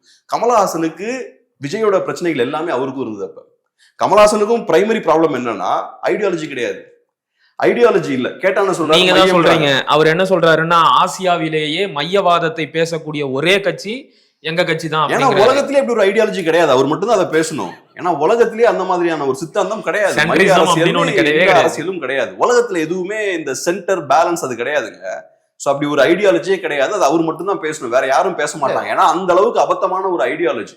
நான் ஒண்ணு சொல்றேன், இப்போ உங்ககிட்ட ஐடியாலஜி இல்லைனாலே தெளிவா நீங்க ஒரு டைரக்ஷன்ல போக முடியாது. அந்த ஐடியாலஜி தான் உங்களோட செயல்பாடை கண்ட்ரோல் பண்ணும். சோ இப்ப கமல் கிட்ட ஐடியாலஜி இல்ல, சோ அதனால திமுகவை எதிர்க்கவும் முடியுது, திமுகவுக்கு புனித பட்டமும் கொடுக்க முடியுது. ஐடியாலஜி இல்லாதனால அவர் என்ன வேணாலும் பண்ணலாம், அவரை யாரும் கேட்க முடியாது. இப்ப உங்களுக்கு ஐடியாலஜி இருக்குன்னு வச்சுக்கோங்க. இப்ப சீமான் அவர்கள் திராவிட கட்சியோட போய் கூட்டணி வைக்கிறாருன்னா நான் கேட்கலாம், தமிழ் தேசியவாதி நீங்க சொல்றீங்க, தமிழ் தேசியம் பேசுறீங்க, தமிழ் தேசியவாதியா இருந்துகிட்டு நீங்க எப்படி திராவிடத்தோட கூட்டணி வைக்கிறீங்க அப்படின்னு நான் கேட்கலாம். ஆனா இங்கதான் ஐடியாலஜியே இல்லையே, கமலோட நடவடிக்கைகளை கண்ட்ரோல் பண்றதுக்கு எதுவுமே இல்லை. ஸோ அதனால அவருக்கு பிடிச்ச இடத்துலலாம் அவரு பிடிச்ச மாதிரி அவர் வசதிக்கு போய்கிட்டு இருக்காரு. ஸோ அதான் இங்க பிரச்சனை. கமலுக்கும் பிரச்சனை என்னன்னா ஐடியாலஜி இல்லை. ஓகே, அது ஓகே. ஸோ இன்னொரு புறம் வந்து இப்படி நம்ம பார்க்க வேண்டியதா இருக்கு. அவருக்கு ஐடியாலஜி இல்லை, திமுக ஐடியாலஜி இருக்கு.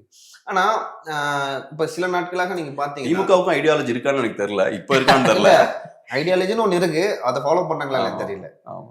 திமுகவில் பாத்தீங்கன்னா குறிப்பாக வந்து ஒரு காலத்தில் திமுக எதிராக பேசியவர்கள், இல்லைன்னா ஒருவேளை RSS பாஜக அந்த பின்புலத்துல இருந்து வந்தவங்க வந்து இல்ல பிராமின்ஸ் அப்படின்னு வச்சுக்கணும், நிறைய பேர் வந்து சேர்றாங்களா. அதை நீங்க எப்படி பாக்குறீங்க? ஒரு SV சேகர், ராமசுப்பு, கமல்ஹாசன் தான் தன்னை வந்து ஒரு பிராமணன் இல்லை அப்படின்னு சொல்லிட்டு வெளில சொல்லிக்கிறாரு.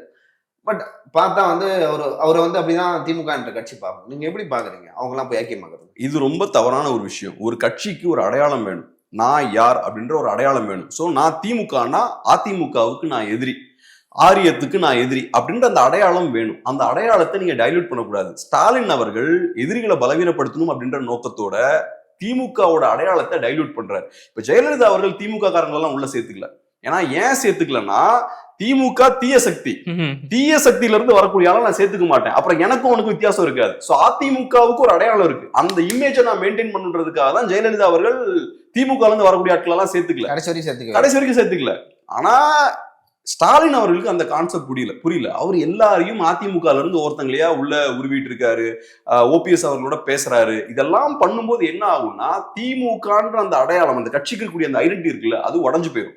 எப்பவும் ரொம்ப அவசியமான விஷயம் என்னன்னா, திமுகவுக்கும் அதிமுகவுக்கும் சண்டை நடக்குதுன்னா எங்க 2 பேருக்கும் வித்தியாசம் இருக்குன்றதை நீங்க மெயின்டைன் பண்ணும். நாங்க 2 பேரும் ஒண்ணுதான், அங்க இருக்க வந்தா இங்க இருக்கான், இங்க இருக்க வந்தா அங்க இருக்கான்னா மக்களுக்கு இந்த 2 வேறன்ற அந்த புரிதல் இல்லாம ஆகி போயிடும். செந்தில் பாலாஜி அங்கிருந்து இங்க வந்தவர், சேகர் பாபு அங்கிருந்து இங்க வந்தவர், எல்லா பெரிய ஆட்களும் அங்கிருந்து இங்க வந்தவங்க. அப்போ உங்களுக்கும் அவங்களுக்கு என்ன வித்தியாசம்? சோ இப்ப டிஎம்கேன்ற அந்த கட்சி அதோட அடையாளத்தை இழந்துட்டு இருக்கு. அதே மாதிரி இப்ப நீங்க சொன்னீங்க இல்லையா, எஸ்வி சேகரா இருக்கலாம், இவங்கெல்லாம் இன்னைக்கு திமுக ஆதரிக்கிறாங்க, அதுவும் அதே மாதிரிதான் அவங்க அடையாளத்தை இழக்கிறாங்க. ஒரு காலத்துல நீங்க சில பேரை எதிரியா ப்ரொஜெக்ட் பண்றீங்க, இன்னைக்கு அவங்களே தூக்கி உள்ள வச்சுக்கிட்டீங்கன்னா உங்களுக்கு இண்டிபெண்டான ஒரு அடையாளம் இல்லை. சோ திமுக பெரிய ஒரு வீழ்ச்சியை நோக்கி தான் போயிட்டு இருக்கு. இதெல்லாம் ஸ்டாலின் பண்றதுக்கான காரணம் என்னன்னா, நம்மள அப்போஸ் பண்றதுக்கு யாருமே இருக்கக்கூடாது, எல்லாரையும் தூக்கி நம்ம கட்சிக்குள்ளே வச்சுக்கணும். அப்படி நீங்க வச்சீங்கன்னா உங்களுக்கும் அவங்களுக்கும் எந்த டிஃபரன்ஸுமே இருக்காது. சோ பெரிய ஒரு தவறதான் அவர் பண்ணிட்டு இருக்காரு. இப்ப இந்த விஷயத்த அண்ணா காலத்துல இருந்தே அவங்க செஞ்சுக்கிட்டு தான் இருக்கிறாங்க. அண்ணா காலத்திலேயே வந்து திமுகவுல பி.வி. ராமன் அப்படிங்கிற ஒரு பார்ப்பனர், அவர் பேரே வந்து பட்டாபி ராமன் தான். அவரை திமுகவோட கொள்கை வகுப்பாளராகவே அண்ணா அவர்கள் வச்சிருந்தாரு. அவருடைய பெயரை ஒரு சாலைக்கு வந்து ஸ்டாலின் அவர்கள் வச்சாரு அவருடைய ஆட்சி காலத்துல.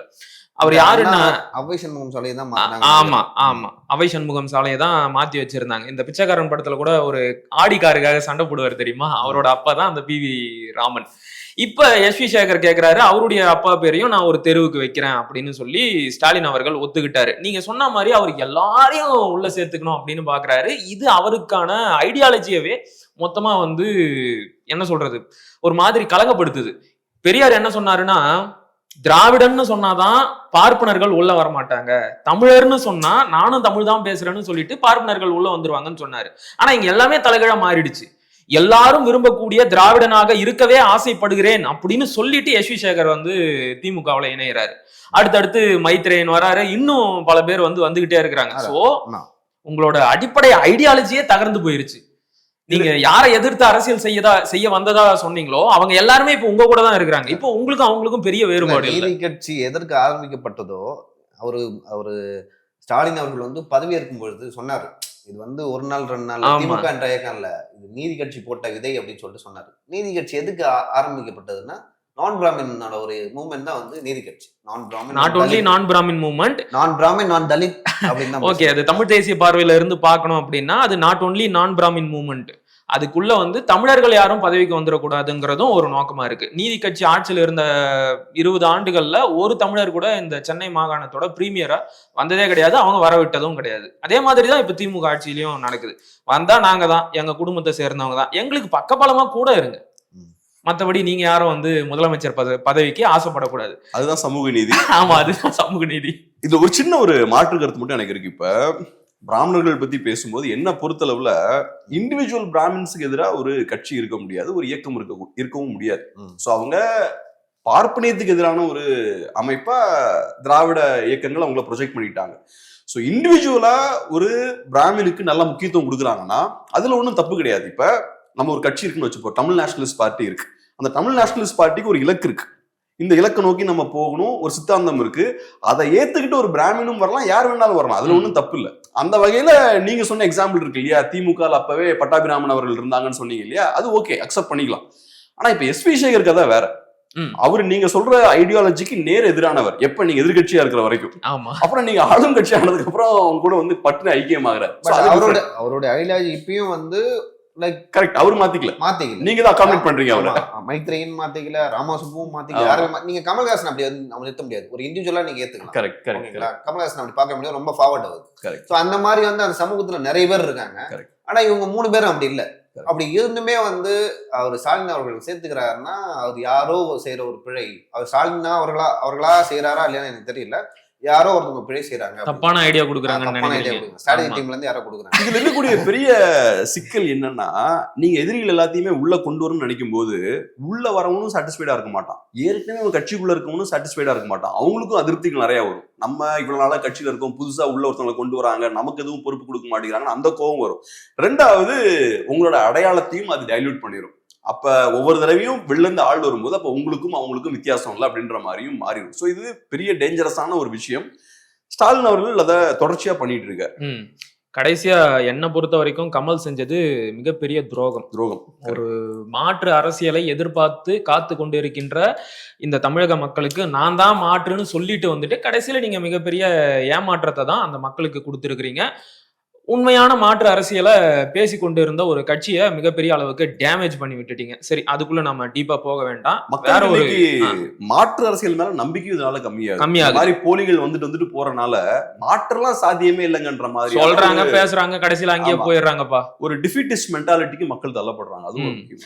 அதே மாதிரி நேற்றைக்கு டிடிவி தினகரன் வந்து ஒரு பிரஸ் மீட் கொடுத்திருக்கிறாரு. அதுல என்ன சொல்றாரு அப்படின்னா, நாங்களும் வேண்டும், பழனிசாமியும் வேண்டும் என பாஜக நினைக்கிறது. ஆனால் பழனிசாமியும் அமமுகவும் ஒன்றாக பயணிக்க முடியாது அப்படின்னு சொல்லியிருக்கிறாரு. எப்படி பாக்குறீங்க? என்ன கேட்டா, இந்த அளவுக்கு டிமாண்ட் வைக்கிற அளவுக்கு அமமுக கிட்ட ஸ்ட்ரென்த் இருக்கா? இல்ல நீங்க என்ன அவ்வளோ பெரிய கட்சியா? அதுக்கு வந்து நீங்க 2021 தேர்தலை கொஞ்சம் அனலைஸ் பண்ணணும். அந்த அந்த தேர்தலை பொறுத்த வரைக்கும்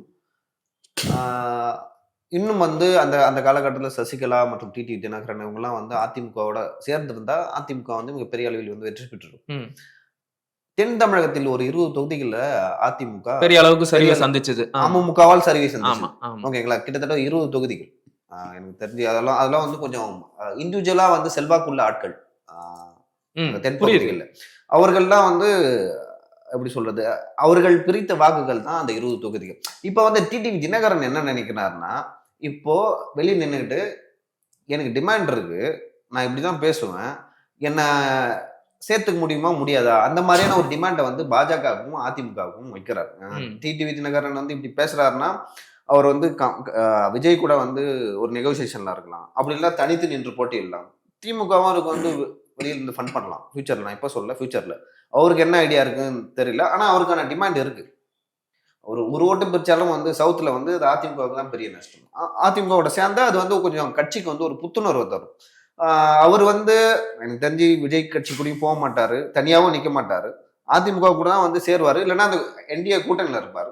அவருக்கான டிமாண்டை வந்து இப்படிலாம் பேசி வந்து அவர் ஏத்துறாரு அப்படின்னு சொல்லிட்டு நான் ஃபீல் பண்றேன். எனக்கு என்னமோ அவருக்கான ஸ்பேஸே இல்லையோ அப்படின்ற மாதிரி எனக்கு தோணுது. டிடிவி தினகரன் அவர்களோட ஸ்பேஸ் இப்ப காணாம போயிருச்சு அப்படின்ற மாதிரி தோணுது. இப்ப டிடிவி அவர்கள் சொல்றது கரெக்ட். ஒண்ணுலோ அதிமுகவை நீங்க சூஸ் பண்ணுங்க, இல்லைன்னா எங்களை சூஸ் பண்ணுங்க. 2 பேரும் சேர்ந்து ஒரு அலைன்ஸ்ல இருக்க முடியாது அப்படின்றதான் லாஜிக்கலா கரெக்டான விஷயம். பாஜக அந்த முடிவு எடுத்துட்டாங்கன்றேன். பாஜக அந்த முடிவை சாலிடா எடுத்துட்டாங்க. ஸோ டிடிவி அவர்கள் சொல்லக்கூடிய விஷயம் என்னன்னா, பாஜக எங்களை சரியா அகாமடேட் பண்ணல, எங்களுக்கு கொடுக்க வேண்டிய மரியாதையை கொடுக்கல, அதனாலதான் நாங்க வெளில போறோம்னு சொல்றாரு. அவங்க வெளியே போனதுக்கு அப்புறமும் அவங்களை பெருசா அகாமடேட் பண்ணல. சோ பாஜகவை பொறுத்தளவுல அவங்க ஸ்டார்டிங்லேயே அந்த முடிவு எடுத்துட்டாங்க, எங்களுக்கு அதிமுக தான் வேணும், இபிஎஸ் தான் வேணும்ன்ற முடிவு எடுத்துட்டாங்க. சோ அதனாலதான் அவங்க கோவப்பட்டு வெளில போறாங்க. இப்ப என்ன பொறுத்தளவுல நான் பாக்குறது எப்படின்னா, இந்த அலையன்ஸே சாத்தியம் இல்லைன்னு பாக்குறேன். ஒன்றுபட்ட அதிமுக பாசிபிளே கிடையாது. ஏன்னா ஓபிஎஸ் அவர்கள் இபிஎஸ் ஏத்துக்க மாட்டேங்கிறாரு, டிடிவி இபிஎஸ் எதிர்த்து தான் அவர் கட்சியே ஆரம்பிச்சிருக்காரு, சசிகலா அவர்கள் அவங்களே பொதுச் செயலாளர் அனௌன்ஸ் பண்ணிக்கிறாங்க. சோ இவங்க யாரையும் சேர்த்து ஒரு கட்சிக்குள்ள சேர்த்துக்க முடியாது. இவங்களெல்லாம் அலையன்ஸ்குள்ள சேர்த்துக்கிறதுலயும் இபிஎஸ்க்கு பிரச்சனை இருக்கு. ஏன்னா இபிஎஸோட வெற்றி என்னன்னா, கட்சி இன்னைக்கு ஃபுல்லா அவர் கண்ட்ரோல்ல கொண்டு வந்துட்டாரு. எப்படி இந்த விஷயத்த சாதிச்சாரு? அவருக்கு எதிராக அரசியல் பண்றவங்க ஓரம் கட்டிட்டாரு, கட்சியை விட்டு வெளியேற்றிட்டாரு. அதை செய்துதான் இபிஎஸ் இன்னைக்கு ஏடிஎம்கே அவர் கண்ட்ரோல்ல வச்சிருக்காரு. சோ திரும்பவும் இவங்களை அலையன்ஸ்ல சேர்த்து சீட்ஸை கொடுத்து அங்க அவங்கள ஜெயிக்க வச்சா அது அவங்கள பலப்படுத்தும்ல, இபிஎஸோட எதிரிகளை பலப்படுத்தும்ல, அதை அவர் விரும்ப மாட்டார். சோ அவர் ரொம்ப தெளிவா இருக்காரு, நான் யாரெல்லாம் ஓரம் கட்டணும் அவங்க யாரையும் எந்த வகையிலும் நான் அகாமடேட் பண்ண மாட்டேன். அகாமடேட் பண்ணா அவங்களை அதை ஸ்ட்ரென்தன் பண்ணும். ஆனா அவருக்கு தானே நஷ்டம் ஏற்படுது சவுத்துல. இப்ப தனியா நின்று வந்து தினகரன் அவர்களால் என்ன பண்ண முடியும்னு ஒரு கேள்வி இருக்கு. அவருக்கு இருக்கிற வேற ஆப்ஷன் என்ன அப்படின்னு ஒரு கேள்வி. தாவேகா தான் இருக்கு, வேற ஆப்ஷன் இல்லை. தனியா போலாம் இல்லாட்டி அவரு அப்புறம் செங்கோட்டையன் அவர்கள் அப்புறம் ஓபிஎஸ் அவர்கள்லாம் சேர்ந்து அவங்களுக்குள்ள ஒரு அண்டர்ஸ்டாண்டிங் குள்ள வரலாம். இப்ப சவுத்ல நீங்க ஓட் போகுது அப்படின்னு சொன்னீங்க, இப்ப நம்ம கிட்ட என்ன ஆப்ஷன்ஸ் இருக்கோ அதை வச்சுதான் நம்ம கேம் ஆட முடியும். இபிஎஸ் பொறுத்தளவு அவர்கிட்ட இந்த ஆப்ஷனே கிடையாது. மேபி பிஜேபி ரொம்ப ஸ்ட்ராங்கா இருந்தாங்கன்னா அழுத்தம் போட்டு கொண்டு வர முடியும். பட் எனக்கு என்னமோ இபிஎஸ் அவர்கள் டெல்லிக்கெல்லாம் போய் பேசிட்டு வரதை பார்க்கும்போது அவர் இறங்கி போற மாதிரி தெரியல. ஸோ அவரு கட்சியை என் கண்ட்ரோல்ல வச்சுக்கணும், கட்சிக்குள்ள என்ன சேலஞ்ச் பண்ணக்கூடிய யாரும் இருக்கக்கூடாதுன்றதுல தெளிவா இருக்கார். இது அவர் மட்டும் இல்ல, கட்சியை நடத்தக்கூடிய எல்லாருமே ஃபர்ஸ்ட் ப்ரையாரிட்டி பார்ட்டி என் கண்ட்ரோல்ல தான் நினைப்பாங்க. ஸோ அந்த ஸ்டாண்ட்ல தான் அவர் இருக்கார் அப்படின்ற மாதிரி பாக்குறேன். ஸோ இப்ப இபிஎஸ் என்ன யோசிக்கிறாருன்னா, நம்ம இந்த ஸ்டாண்ட்ல இருக்கும்போது புதுசா பிரச்சனைகள் வருது, நம்ம டிடிவி அகாமடேட் பண்ணல, ஓபிஎஸ் அகாமடேட் பண்ணல, அவங்க எல்லாம் வெளியே போய் பிரச்சனை கொடுக்குறாங்க. சோ இப்ப மீடியா பார்த்தோம்னா 24 ஹவர்ஸும் இதை தான் பேசிட்டு இருக்காங்க. இந்த லாஸ்ட் ஒரு 3-4 மந்த்ஸாவே அதிமுக உட்கட்சி பிரச்சனை தான் போயிட்டு இருக்கு. இன்னைக்கு நான் நியூஸ் பாக்குறேன், ட்ரக்ஸ் நிறைய உள்ள வருது, கேரளா வழியா, மகாராஷ்டிரா வழியா, தமிழ்நாட்டு வழியா ட்ரக்ஸ் வருதுன்னு போட்டிருக்காங்க. 6 times இன்க்ரீஸ் ஆகுதுன்னு போட்டிருக்காங்க. நம்ம நியூஸ்ல ஒரு செய்தி நம்ம பார்க்க மாட்டேங்கிறோம்.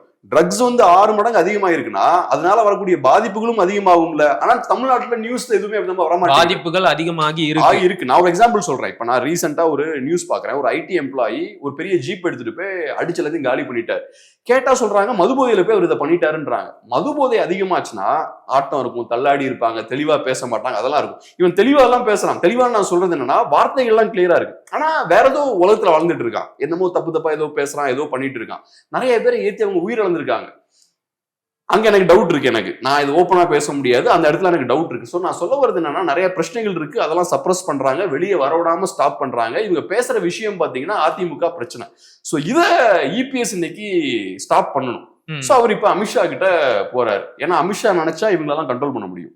டிடிவியும் கண்ட்ரோல் பண்ண முடியும், சசிகலாவையும் கண்ட்ரோல் பண்ண முடியும், செங்கோட்டையும் கண்ட்ரோல் பண்ண முடியும், ஓபிஎஸையும் கண்ட்ரோல் பண்ண முடியும். ஏன்னா இவங்க எல்லாமே பிஜேபி இன்ஃபுளுன்ஸ்ல தான் இருக்காங்க. ஸோ அதுக்கு தான் அவருக்கு அமித்ஷா தேவைப்படுது. இந்த வேலையை பாக்குறதுக்கு இபிஎஸ்க்கு அமித்ஷா தேவைப்படுது. இன்னைக்கு ஃப்ரண்ட் பேஜ்ல பாத்தீங்கன்னா இடி ரைட் எல்லாம் பார்த்திருப்பீங்க. சசிகலா அவர்கள் பினாமியை டார்கெட் பண்ணி இடி ரைட்ஸ் அப்படின்னு நியூஸ் பார்த்திருப்பீங்க. ஸோ மேபி கனெக்ஷன் கூட இருக்கலாம். டிடிவி தினகரனோட விஷயத்துல நான் பாக்குறது என்ன அப்படின்னா, உங்க சேனல்ல உட்காந்துக்கிட்டு நான் அதை பேசுறதுக்கு கொஞ்சம் தயக்கமா தான் இருக்கு. குப்பை அரசியல்வாதிகள் நீங்களாம் எதுக்கு தமிழ்நாட்டுக்கு, எதுக்கு உங்களுக்கு தேவை அதிமுகவோட தலைமை பதவி. அந்த இடத்துல இபிஎஸ் இருக்கக்கூடாது. வேற என்ன உங்களுக்கு தேவை? கொள்கையில தப்பா போயிட்டாரு இபிஎஸ், அதனால அவர் அங்க இருக்க. இது எல்லாருக்கும் பொருந்தும் மகிழ்ல. நீங்க இருக்கிற எல்லா மெயின் ஸ்ட்ரீம் இல்ல, இவங்க வைக்கிற டிமாண்ட் என்னன்னா, இங்க நடக்கிறது பதவி சண்டை. உங்க பதவி சண்டைக்காக டிஎம்டிக்கு எடுத்துக்கிட்டீங்கன்னா 4 years அந்த கட்சியை பத்தி நீங்க ஏதாவது நியூஸ் கேட்டீங்களா? இல்ல. கரெக்டா எலெக்ஷன் வரும்போது டிஎம்டிகேன்ற கட்சி பேச ஆரம்பிக்குது. இங்க நிறைய கட்சிகள் அப்படிதான் இருக்காங்க. சோ ஓகே பேசுங்க. இல்ல அதுக்கு இல்ல, இது மட்டும் ஸ்பெசிபிக்கா மோசம். கரெக்ட் தான். இல்ல நடக்கிறது ஒரு குப்பை சண்டை, பதவிக்கு நடக்கிற சண்டையில இப்ப நீங்க குறிப்பிட்டு காமிச்ச மாதிரி முக்கியமான பல இஷ்யூஸ் பேசப்படாமலேயே போயிருச்சு. தமிழ்நாட்டுக்குள்ள 6 மடங்கு போதைப் பொருட்களோட புழக்கம் அதிகமாகி இருக்கு. நேற்றைக்கு முன்தினம் நான் ஒரு செய்தியை பாக்குறேன். ஒரு வட மாநில இளைஞன் பூட்டி கிடக்கிற கடைக்கு வெளியில உட்காந்துக்கிட்டு தடை செய்யப்பட்ட அந்த குட்கா, பான் மசாலா இதையெல்லாம் வித்துக்கிட்டு இருக்கிறாரு. வெட்ட வெளியில பட்ட பகல்ல. காவல்துறை என்ன பண்ணுது? எப்படி இதை அனுமதிக்கிறாங்க? கடந்த அதிமுக ஆட்சியில தடையை மீறி குட்கா விற்கிறாங்க அப்படின்னு சொல்லிட்டு ஐயா ஸ்டாலின் அவர்கள் தன்னுடைய கையில குட்கா பாக்கெட்டோட சட்டமன்றத்துக்குள்ள போனாரு. அதற்கான நடவடிக்கை இப்ப வரலும் அவர் மேல நடந்துகிட்டு தான் இருக்கு. அதற்கான விசாரணை எப்படி சட்டமன்றத்துக்குள்ள நீங்க குட்கா பாக்கெட்டை கொண்டு வர்றானே இன்னைக்கு உங்க ஆட்சியில வெளிப்படையாவே வைக்கிறாங்களே, அதை பத்தி எல்லாம் யாரு பேசுனாங்க? குடிச்சிட்டு நீங்க சொன்ன மாதிரி ஒருத்தன் ஜீப்பை கொண்டு போய் விட்டு 4 பேரை சாகடிச்சிருக்கான். அவன் பாட்டு என்னென்னமோ வளர்றான், ஒரு மாதிரி மந்திரம் சொல்றான். குடிச்சிட்டான்றது டவுட் தான். குடிச்சிருக்கானா சம்திங் ஏதோ டோப்ல இருந்தானா அதெல்லாம் நமக்கு தெரியாது. ஆனா கண்காணிக்க வேண்டியது இந்த அரசோட கடமை. இதை பத்தி எல்லாம் இந்த ஊடகங்கள் பேசாம டிடிவி இபிஎஸ் எதிர்க்கிறார். ரொம்ப முக்கியமா எனக்கு என்ன கவலை, அதனால எல்லாரும் ஒரு இடத்துல செட்டிலுக்கு வருவாங்க தேர்தல் நேரத்துல, அப்ப அதை பத்தி பேசிக்கலாம்.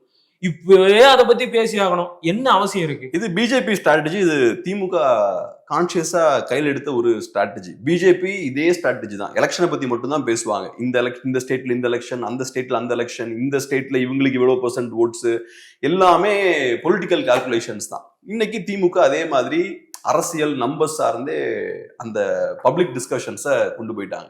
ஸோ அதனால இது ஒரு ரொம்ப மோசமான ஒரு அவலமான ஒரு நிலை தான் இங்க இருக்கு. இஷ்யூஸை பேசுறதுக்கு ஆட்களே இல்லை. இஷ்யூஸை நீங்க பேசினாலும் மக்கள்கிட்ட போய் சேராது. அதுக்கான மீடியாவும் இல்லை. என்னை கேட்டா இப்ப நம்ம முக்கியமா பேசியிருக்க வேண்டிய பிரச்சனை என்ன அப்படின்னா, ராகுல் காந்தி தொடர்ந்து இந்த வாக்கு திருட்டை பத்தி பேசிக்கிட்டே இருக்கிறாரு. நேற்றைக்கு கூட ஒரு நிகழ்ச்சியை ஏற்பாடு பண்ணி போலியான மொபைல் நம்பர்களை பயன்படுத்தி வாக்காளர் பட்டியலில் இருந்து நீக்கப்பட்ட 12 பேரை மேடைக்கு அழைத்து செய்தியாளர்கள் முன்பாக பேச வைத்த ராகுல் காந்தி நிறைய இந்த விஷயத்த பத்தி பேசிக்கிட்டே இருக்கிறாரு. என்ன கேட்டா இதுக்குள்ள முக்கியத்துவம் கொடுக்கணும், இதை பத்தி ஏன் யாரும் பேச மாட்டேங்கிறாங்க? அதான் மகிழன் இன்னைக்கு காலில இருந்தே பேசிட்டு தான் இருக்காரு. ஆஃபீஸ்க்குள்ள வந்ததுல இருந்தே இந்த இஷ்யூவை தான் பேசிட்டு இருக்காரு. அந்த அளவுக்கு ரொம்ப சீரியஸா இந்த இஷ்யூவை பாக்குறாரு. அப்கோர்ஸ் இது ரொம்ப ரொம்ப சீரியஸான இஷ்யூ தான். இப்ப எலெக்ஷன் ப்ராசஸ்ல பிரச்சனை இருக்குன்னா அது ஒரு ஜனநாயக நாட்டுல மிகப்பெரிய பிரச்சனைனா அதுதான். அப்ப நான் ஓட்டு போட்டதுக்கே அர்த்தம் கிடையாது, எலெக்ஷன் நடத்தினதுக்கும் அர்த்தம் கிடையாது. இங்க ஜனநாயகம் இருக்கான்றதே ஒரு பெரிய ஒரு கேள்விக்குறி தான். ஸோ அதனால எலெக்ஷன் ப்ராசஸை நம்ம கொஸ்டின் பண்ணும்போது ரொம்ப கவனமா கொஸ்டின் பண்ணணும். எலெக்ஷன் ப்ராசஸையும் நம்ம கொஸ்டின் பண்ணிட்டோம்னா அது ஒரு ரொம்ப சீரியஸான ஒரு பிரச்சனை. அது ரொம்ப சீரியஸா மெச்சூர்டா நம்ம ஹேண்டில் பண்ணணும். சும்மா போற போக்குல நம்ம எலெக்ஷன் சிஸ்டம் மேல நம்ம கொஸ்டினை த்ரோ பண்றோம்னா மக்களுக்கு இந்த சிஸ்டம் மேல கூடிய நம்பிக்கை போயிடும். ஜனநாயக நாட்டுல மக்களுக்கு எலெக்ஷன்ஸ் மேல நம்பிக்கை போயிருச்சுன்னா வேற மாதிரியான பிரச்சனைகள்லாம் வரும். ஸோ அதனால இந்த இஷ்யூவை ரொம்ப கவனமா ஹேண்டில் பண்ணும். ஆனா எனக்கு என்னமோ ராகுல் காந்தி அப்படி கவனமா ஹேண்டில் பண்றாரா அப்படின்றதுல எனக்கு சந்தேகம் இருக்கு. ஒருவேளை ஒரு புரட்சியை ஏற்படுத்த பாக்குறாரா? புரட்சியெல்லாம் அவரால் ஏற்படுத்த முடியாது. ஏன்னா அவரோட கட்சிக்கு அந்த ஸ்ட்ரென்த் எல்லாம் கிடையாது. இப்பவும் பாத்தீங்கன்னா ராகுல் காந்தி தனியா தான் பேசிட்டு இருக்காரு. அவங்க கட்சியில் இருக்கக்கூடிய சீனியர்ஸ் எல்லாம் ரொம்ப அமைதியா, ரொம்ப கவனமா யூஸ் பண்ணக்கூடிய வார்த்தைகளெல்லாம் ரொம்ப கேர்ஃபுல்லா தான் யூஸ் பண்ணிட்டு இருக்காங்க. ராகுல் காந்தி மட்டும்தான் நீங்க சொன்ன அந்த புரட்சியை பண்ணிட்டு இருக்காரு. சோ இவ்வளவு பெரிய கட்சி இருந்தாலும் ஒன் மேன் தான் அங்க புரட்சி பண்றது. அதனால அப்படிதான் நான் நினைக்கல. கூட்டணி கட்சிகள் கூட அதை பத்தி கூட்டணி கட்சிகளும் பேசல, திமுகவும் பேசல. திமுகவோட ஊடகங்கள், திமுக ஆதரவு ஊடகங்கள் இருக்காங்கல்ல, அவங்க மட்டும் யூடியூப்ல பேசிட்டு இருக்காங்க, பேசி வியூஸ் வாங்கிட்டு இருக்காங்க. இந்த மாதிரி எலெக்ஷனே ப்ராசஸே ரிக் ஆயிருச்சு, ராகுல் காந்தி அம்பலப்படுத்திட்டார் அது இதுன்னு. நிஜமாவே ராகுல் காந்தி சொல்றது கரெக்ட்னா நீங்க களத்துல இறங்குங்க. ஒரு டெமோக்ரஸில எலெக்ஷன்ற ப்ராசஸ் மட்டும் ரிக் ஆயிருச்சுன்னா அதை விட வேற பெரிய பிரச்சனை எதுவுமே கிடையாது. திமுகவுக்கு வேற என்ன வேலை இருக்கு? அதை விட களத்துல இறங்கி போராடணும். எலெக்ஷனை யூஸ் பண்ணி தான் நீங்க பவருக்கே வரீங்க. அந்த எலெக்ஷன்லயே சிக்கல் இருக்கு, ஓட்டிங் ப்ராசஸ்ல சிக்கல் இருக்குன்னா அதை விட வேற என்ன பெரிய பிரச்சனை இருக்கு? இதுதான் தி இஷ்யூவா இருக்கணும். நீட்டு அது இது எல்லாம் தூக்கி போடுங்க, இதை கையில் எடுங்க. ஆனா திமுக அமைதியா இருக்காங்க, பெருசா எதுவும் அதை பத்தி பேச மாட்டேங்கிறாங்க. இவ்வளவு அமைதியா இருக்கிறாங்க. பாஜகவை சேர்ந்த அனுராக் தாக்கூர் அவரே ஒரு குற்றச்சாட்டு வச்சார். இப்போ ராகுல் காந்தி கர்நாடக மாநிலத்துல ஒரு தொகுதியில இந்த மாதிரி 1 லட்சத்துக்கு மேல வாக்குகள் அதிகமா இருக்கு. பாஜகவை சேர்ந்த அனுராக் தாக்கூர் குளத்தூர் தொகுதியில இந்த மாதிரி நடக்குது, அங்க இத்தனாயிரம் வாக்குகள் அதிகமா இருக்குன்னு சொல்லிட்டு சொன்னாங்க. அப்போ ஒரு செய்தியாளர் தலைமை தேர்தல் அதிகாரியை பார்த்து கேட்கிறாரு, ராகுல் காந்தி பத்தி கேட்கிறாரு, நீங்க பிரமாண பத்திரம் தாக்கல் செய்யுங்க தேர்தல் ஆணையத்துக்கு, யாரெல்லாம் குற்றச்சாட்டு வைக்கிறீங்களோ எல்லாம் உங்க மேல நடவடிக்கை இருக்குன்னு சொல்லிட்டு சொல்றாரு. இப்போ ஒரு பத்திரிகையாளர் கேட்கிறாரு, அப்ப அனுராக் தாக்கூர் தான் இந்த மாதிரி குற்றச்சாட்டு வச்சாங்க, அனுராக் தாக்கூருக்கும் இந்த மாதிரி கேட்பீங்களா அப்படின்னு கேட்டு தலைமை தேர்தல் ஆணையர் அமைதியாயிட்டாரு. ஓகேங்களா? ஸோ இங்க இருக்கிற ஊடகங்கள் பேசுதா பஸ்லியா நீங்க அதை எப்படி பார்க்கணும்னா, பாஜக நம்ம தொட வேணாம் அப்படின்னு பாக்குறாங்க. இது நான் அப்படின்னு தான் பாக்குறாங்க. அது பூம் பண்ணாததுக்கு காரணம் பாஜகவை நம்ம எந்த விதத்திலயுமே சீண்டக்கூடாது. இந்த மீடியா சம்பந்தப்பட்ட பிரச்சனையாவே பார்க்கல இல்லையோ? இது கட்சிகளுமே எதுவும் பண்ணலையே. கட்சிகள் என்ன பண்ணிட்டாங்கன்னு நான் கேட்கிறேன். சரி, உங்களுக்கு ஒரு மாநிலத்தின் கண்ட்ரோல் இருந்தா தான் அங்க இந்த மாதிரியான விஷயங்கள்லாம் பண்ண முடியும். ரைட். ஓகேங்களா? இங்க திமுக இருக்கு. ஓகேவா? திமுகவால் பாஜக ஏதாவது அனுகூலமா இருக்கலாம். நான் அது என்ன அப்படின்னு சொல்லிட்டு என்ன சொல்ல முடியாது. ஸோ அனுகூலமா இருக்கலாம். இன்னொரு விஷயம் பாஜகவோட இமேஜை ஏன் தமிழ்நாட்டையும் டேமேஜ் பண்ணணும் அப்படின்னு சொல்லிட்டு பார்க்கலாம். அவங்க 2 பேருக்குள்ள ஒரு பாண்டா கூட இருக்கலாம், ஒரு திரைமறைவு அரசியல கூட இருக்கலாம். இப்ப என்ன நான் எப்படி பாக்குறேன்னா, யூஸ்வலா மற்ற இஷ்யூஸ்ல நீங்க சொல்றது கரெக்டா இருக்கலாம். மற்ற இஷ்யூஸை பொறுத்தளவுல நீட்டா இருக்கலாம், நான் சண்டை போடுற மாதிரி சண்டை போடுவேன், ஆனா உனக்கு எதிராக நான் எதுவும் பண்ண மாட்டேன், நீயும் எனக்கு எதிராக எதுவும் பண்ணிடாது, அந்த அண்டர்ஸ்டாண்டிங் இருக்கலாம். ஆனா எலெக்ஷன்ற அந்த சிஸ்டம்ல கை வச்சாச்சுன்னா, அந்த ப்ராசஸ்ல கை வச்சாச்சுன்னா, பிஜேபி நினைச்சா நாளைக்கு என்ன தூக்கி வெளில போட்டுடலாமே, என்ன தோக்கடிச்சிடலாமே. அப்ப நான் பிஜேபியோட மர்சியில தானே நாளைக்கு இருப்பேன். அங்க அமைதியா இருக்க முடியாது இல்லனா? இல்ல, இந்த ப்ராசஸ் எல்லாம் இங்க இருக்கிற மாநில தேர்தல் ஆணையம் ஓகேங்களா, இங்க இருக்கிற மாநில தேர்தல் ஆணையம் தமிழக அரசின் கீழே இருக்கிறதால அவங்கள மீறி எதுவும் பண்ண முடியாது. நீங்க லோக்சபா எலெக்ஷன்ஸாவே இருக்கட்டும், அதை தான் நான் சொல்றேன். அதை தாண்டி இங்க இருக்கிற ஸ்ட்ரக்சர் இருக்குல்ல, கட்சியோட ஸ்ட்ரக்சர். இப்போ அந்த ஓட் பூத்ல நம்ம செக் பண்ணுவாங்க தெரியுமா, தொகுதியா போயிட்டு இங்க ஏடிஎம்கே டிஎம்கேக்கு கொஞ்சம் ஸ்ட்ராங்கா இருப்பாங்க. ஸோ நீங்க அந்த மாதிரி எதாவது பண்ணா இங்க ஈஸியா கண்டுபிடிச்சிடலாம். நம்ம நாட்டுல இந்த மாதிரியான ஸ்ட்ரக்சர் இல்லை, அதனாலதான் அந்த மாதிரி தவறுகள் நடக்குதுன்னு நான் ஃபீல் பண்றேன். எக்ஸாக்ட்லி. இப்ப இதுதான் இங்கதான் அடுத்தது பேச வேண்டிய தேவை இதுதான். இப்ப நான் திமுக கவுன்சிலர்ஸ்ட் எல்லாம் பேசியிருக்கேன், அதிமுக கவுன்சிலர்ஸ்டையும் பேசியிருக்கேன். அவங்க எல்லாம் பாத்தீங்கன்னா ஒரு தெருவுல எவ்வளவு ஓட்டு இருக்கு, இவங்க நமக்கு ஓட்டே போட மாட்டேங்கிறாங்க இந்த வீட்டுக்காரன், அவங்களோட கேஸ்ட் என்ன, மதம் என்ன, எல்லாத்தையுமே உள்ளங்கையில வச்சிருப்பாங்க. இந்த ஓட்டிங் பேட்டர்ன்ல ஏதாவது ஒரு டிஃபரன்ஸ் தெரிஞ்சதுன்னா டக்குன்னு அந்த இஷ்யூவை ரைஸ் பண்ணுவாங்க. இது ஓகே. ஆனா இதை பண்றதுக்கு பெரிய ஒன்னும் கேடர் பேஸோ பெரிய புத்திசாலித்தனமோ தேவையில்லை. இப்ப காங்கிரஸ் பார்ட்டி சொல்றது என்ன, சென்ட்ரல் பெங்களூர்ல 6 தொகுதி என்னமோ இருக்கு, 6 அசம்பிளி கான்ஸ்டிடுவன்சி 7 என்னமோ இருக்கு, அதுல 1ல தப்பான ஒரு பேட்டர்னா பார்க்க முடியுது. இதை கண்டுபிடிக்கிறதுக்கு எதுக்கு உங்களுக்கு இவ்வளவு நாள் ஆகுது? சாதாரணமா நீங்க டேட்டாவை பார்த்தா அங்க இருக்கக்கூடிய லோக்கல் லீடரும் அங்க இருக்கக்கூடிய எம்எல்ஏவுமே இதை கண்டுபிடிச்சிடலாமே, அந்த பகுதி எம்எல்ஏ இதை சொல்லாமே. இதுக்கு நீங்க லோக்கல் லெவல்ல தெரு லெவல்ல உங்களுக்கு கான்டாக்ட் வேணும்னு அவசியமே இல்லை, டேட்டா வேணும்னு அவசியமே இல்லை. இதை ஈஸியா சொல்லலாம். உங்க பூத் ஏஜென்ட் கேட்டா சொல்லிடுவாரு. ஒரு எம்எல்ஏ வீட்டுல உட்காந்து சொல்லலாம். எதுக்கு இங்க மட்டும் ஓட்டிங் பேட்டர்ன் வேற மாதிரி இருக்கு, இந்த ஏரியா நம்மளோட ஸ்ட்ராங் ஹோல்ட், மற்ற தொகுதி எல்லாத்துலயும் ஒரு பேட்டர்ன் இருக்கு, இந்த ஒரு தொகுதியில மட்டும் ஏன் வேற பேட்டர்ன் இருக்குன்றத அன்னைக்கே கண்டுபிடிச்சிருக்கலாமே. என் கேள்வியே என்னன்னா, ஏன் அப்பவே நீங்க ரைஸ் பண்ணாம இப்ப இதை ரைஸ் பண்றீங்க? ரைஸ் பண்ணும் போதும் எதிர்கட்சிகள்லாம் ஏன் குவைட்டா இருக்கீங்க? ராகுல் காந்தி அக்ரெசிவா செயல்படுறாரு. ஆனா அந்த அர்ஜென்சி பார்த்தோம்னா திமுக கிட்ட இல்ல. அதே மாதிரி மற்ற நிறைய எதிர்க்கட்சிகளும் பார்த்தோம்னா இது அந்த அளவுக்கு கையில் எடுக்க மாட்டேங்கிறாங்க. நிஜமாவே எதிர்க்கட்சிகள் சொல்றது உண்மைனா இதை தவிர வேற எந்த இஷ்யூவும் நீங்க பேச வேண்டிய அவசியம் இல்லை. எல்லாத்த விடவும் முக்கியமான இஷ்யூ இதுதான். சரியா சொன்னீங்க. இப்ப எனக்கு ரொம்ப ஆச்சரியமாகவும் வியப்பாகவும் இருந்தது என்ன அப்படின்னா, மறுபடியும் அவர்கிட்டயே வரணும்னு நினைக்காதீங்க. கடந்த வாரம் விஜய் அவர்கள் தன்னுடைய சுற்றுப்பயணத்துல உருப்படியா பேசின ஒரே அரசியல் எது அப்படின்னா, ராகுல் காந்தி தொடர்ந்து வாக்கு திருட்டை பத்தி பேசிக்கிட்டு இருக்கிறாருங்கிற விஷயத்த அட்ரஸ் பண்ணாரு. ஆனா விஜய் எதை பேசினாலும் அதை ஒரு டிபேட்டா மாத்துற இந்த ஊடகங்கள் விஜய் வாக்கு திருட்டை பத்தி பேசினதை மட்டும் விவாதிக்கவே இல்லை. ஏன் அப்படிங்கிறது எனக்கு இன்னும் ஆச்சரியமா இருக்கு. அவர் பேசின எந்த இஷ்யூமே அவங்க விவாதிக்கல. நல்லா நீங்க கவனிச்சீங்கன்னா விஜய் ஃபர்ஸ்ட் மாநாடு நடக்கும்போது பொலிட்டிக்ஸை டிஸ்கஸ் பண்ணாங்க. விஜய் என்ன அரசியல் பேச போறாருன்னு ஒரு ஹைப் இருந்தது. மாநாடு முடிஞ்சதுக்கு அப்புறம் தமிழ் தேசியமும் திராவிடமும் சொல்றாரு, கொள்கை எதிரி இவங்கன்னு சொல்றாரு, இந்த மாதிரிலாம் நிறைய விவாதங்கள் போச்சு. செகண்ட் மாநாடு நடக்கும்போது பொலிட்டிக்கல் டிபேட்ஸ் கிடையாது. அப்கோர்ஸ் அவர் ஃபேன்ஸ் மத்தியில ஹைப் இருந்தது, ஆனா பொலிட்டிக்கல் டிபேட்ஸ் முன்னாடியும் இல்ல பின்னாடியும் இல்ல. இப்ப கடைசியா அவரு நடத்தின இந்த பிரச்சாரம் இருக்கு இல்லையா, அதுவும் பாத்தீங்கன்னா பொலிட்டிக்கல் டிபேட்ஸே கிரியேட் பண்ணல. சோ அதனால விஜய் பேசின எந்த விஷயமுமே பொலிட்டிக்கல் தாக்கத்தை ஏற்படுத்தல. கச்சத்தீவை மீட்கணும் வேண்டாமா டிபேட் பண்ணாங்களா? நான் யாருமே பண்ணல. அது காரணம் என்னன்னா ஒரு சீரியஸான ஒரு பொலிட்டிஷியன் கிட்ட இருந்து வரலான்னு கூட நம்ம மேபி பார்க்கலாம். எனக்கு தெரியல. ஏன்னா அவர் எந்த இஷ்யூமே டீப்பா பேசலையே. எல்லாத்தையுமே வரிசையா ஒரு 10 இஷ்யூ பேசுறாரு. 1 2 3 4ன்னு பேப்பர் வச்சு வரிசையா சொல்லிட்டு அவர் பாட்டுக்கு போறாரு. ஸோ அதனால மேபி கவர் பண்ணலாம், பண்ண கூட செய்திருக்கலாம். எனக்கு தெரியல அது என்ன. கடைசியா இந்த வாக்கு திருட்டு விஷயத்த பத்தி ஒரு செய்தியை சொல்லணும் அப்படின்னா, ஜனநாயகத்திற்கு இது மிகப்பெரிய ஆபத்து. ஊடகங்களும் சரி மக்களும் சரி இந்த விஷயத்துக்கு முக்கியத்துவம் கொடுக்கணும். அப்படி உண்மையாகவே ஏதாச்சும் பிரச்சனை இருந்துச்சு அப்படின்னா அதை முதல்ல தீர்த்து வைக்கணும். இல்லைன்னா மிகப்பெரிய பிரச்சனையில தான் கொண்டு போய் விடும் அப்படிங்கிறது என்னுடைய கருத்து. ஆமா, நானும் ஒரு விஷயம் சொல்லிக்கிறேன். இப்ப என்ன பொறுத்தளவுல யார் மேலேயும் ரொம்ப ஸ்ட்ராங்கான குற்றச்சாட்டை ஏன் வைக்காம இருக்கேன்னா, எனக்கு ஃபேக்ட்ஸ் என் கையில இல்லை. இப்ப ராகுல் காந்தி அவர்கள் ஒரு தொகுதியில கூடிய பிரச்சனையை பேசுறாரு, அதை பேஸ் பண்ணி இந்தியா முழுக்க பிரச்சனை இருக்குன்ற கன்க்ளூஷனுக்கு நான் வந்துட முடியாது. ஆனா அதை பேஸ் பண்ணி சில கேள்விகளை நம்ம எழுப்பலாம், அந்த விஷயத்த பண்ணலாம். ஸோ நம்ம கிட்ட பெரிய ஃபேக்ட்ஸோ பெரிய டேட்டாஸோ இல்லாத போது ரேண்டமா பொறுப்பு இல்லாம எதுவும் பேச வேண்டாம்.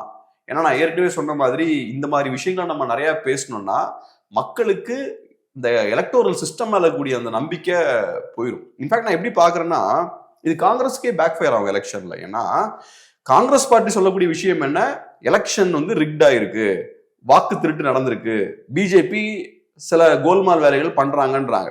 அப்ப காங்கிரஸுக்கு ஓட் போடக்கூடிய என்ன நினைப்பான், நம்ம போய் ஓட் போடுறதுல பிரயோஜனம் இல்லை, நான் என்னதான் ஓட் போட்டாலும் வாக்கு திருட்டு அது இதுலாம் நடக்கும், ஸோ நான் எதுக்கு ஓட் பண்ணணும்னு நினைப்பான்ல.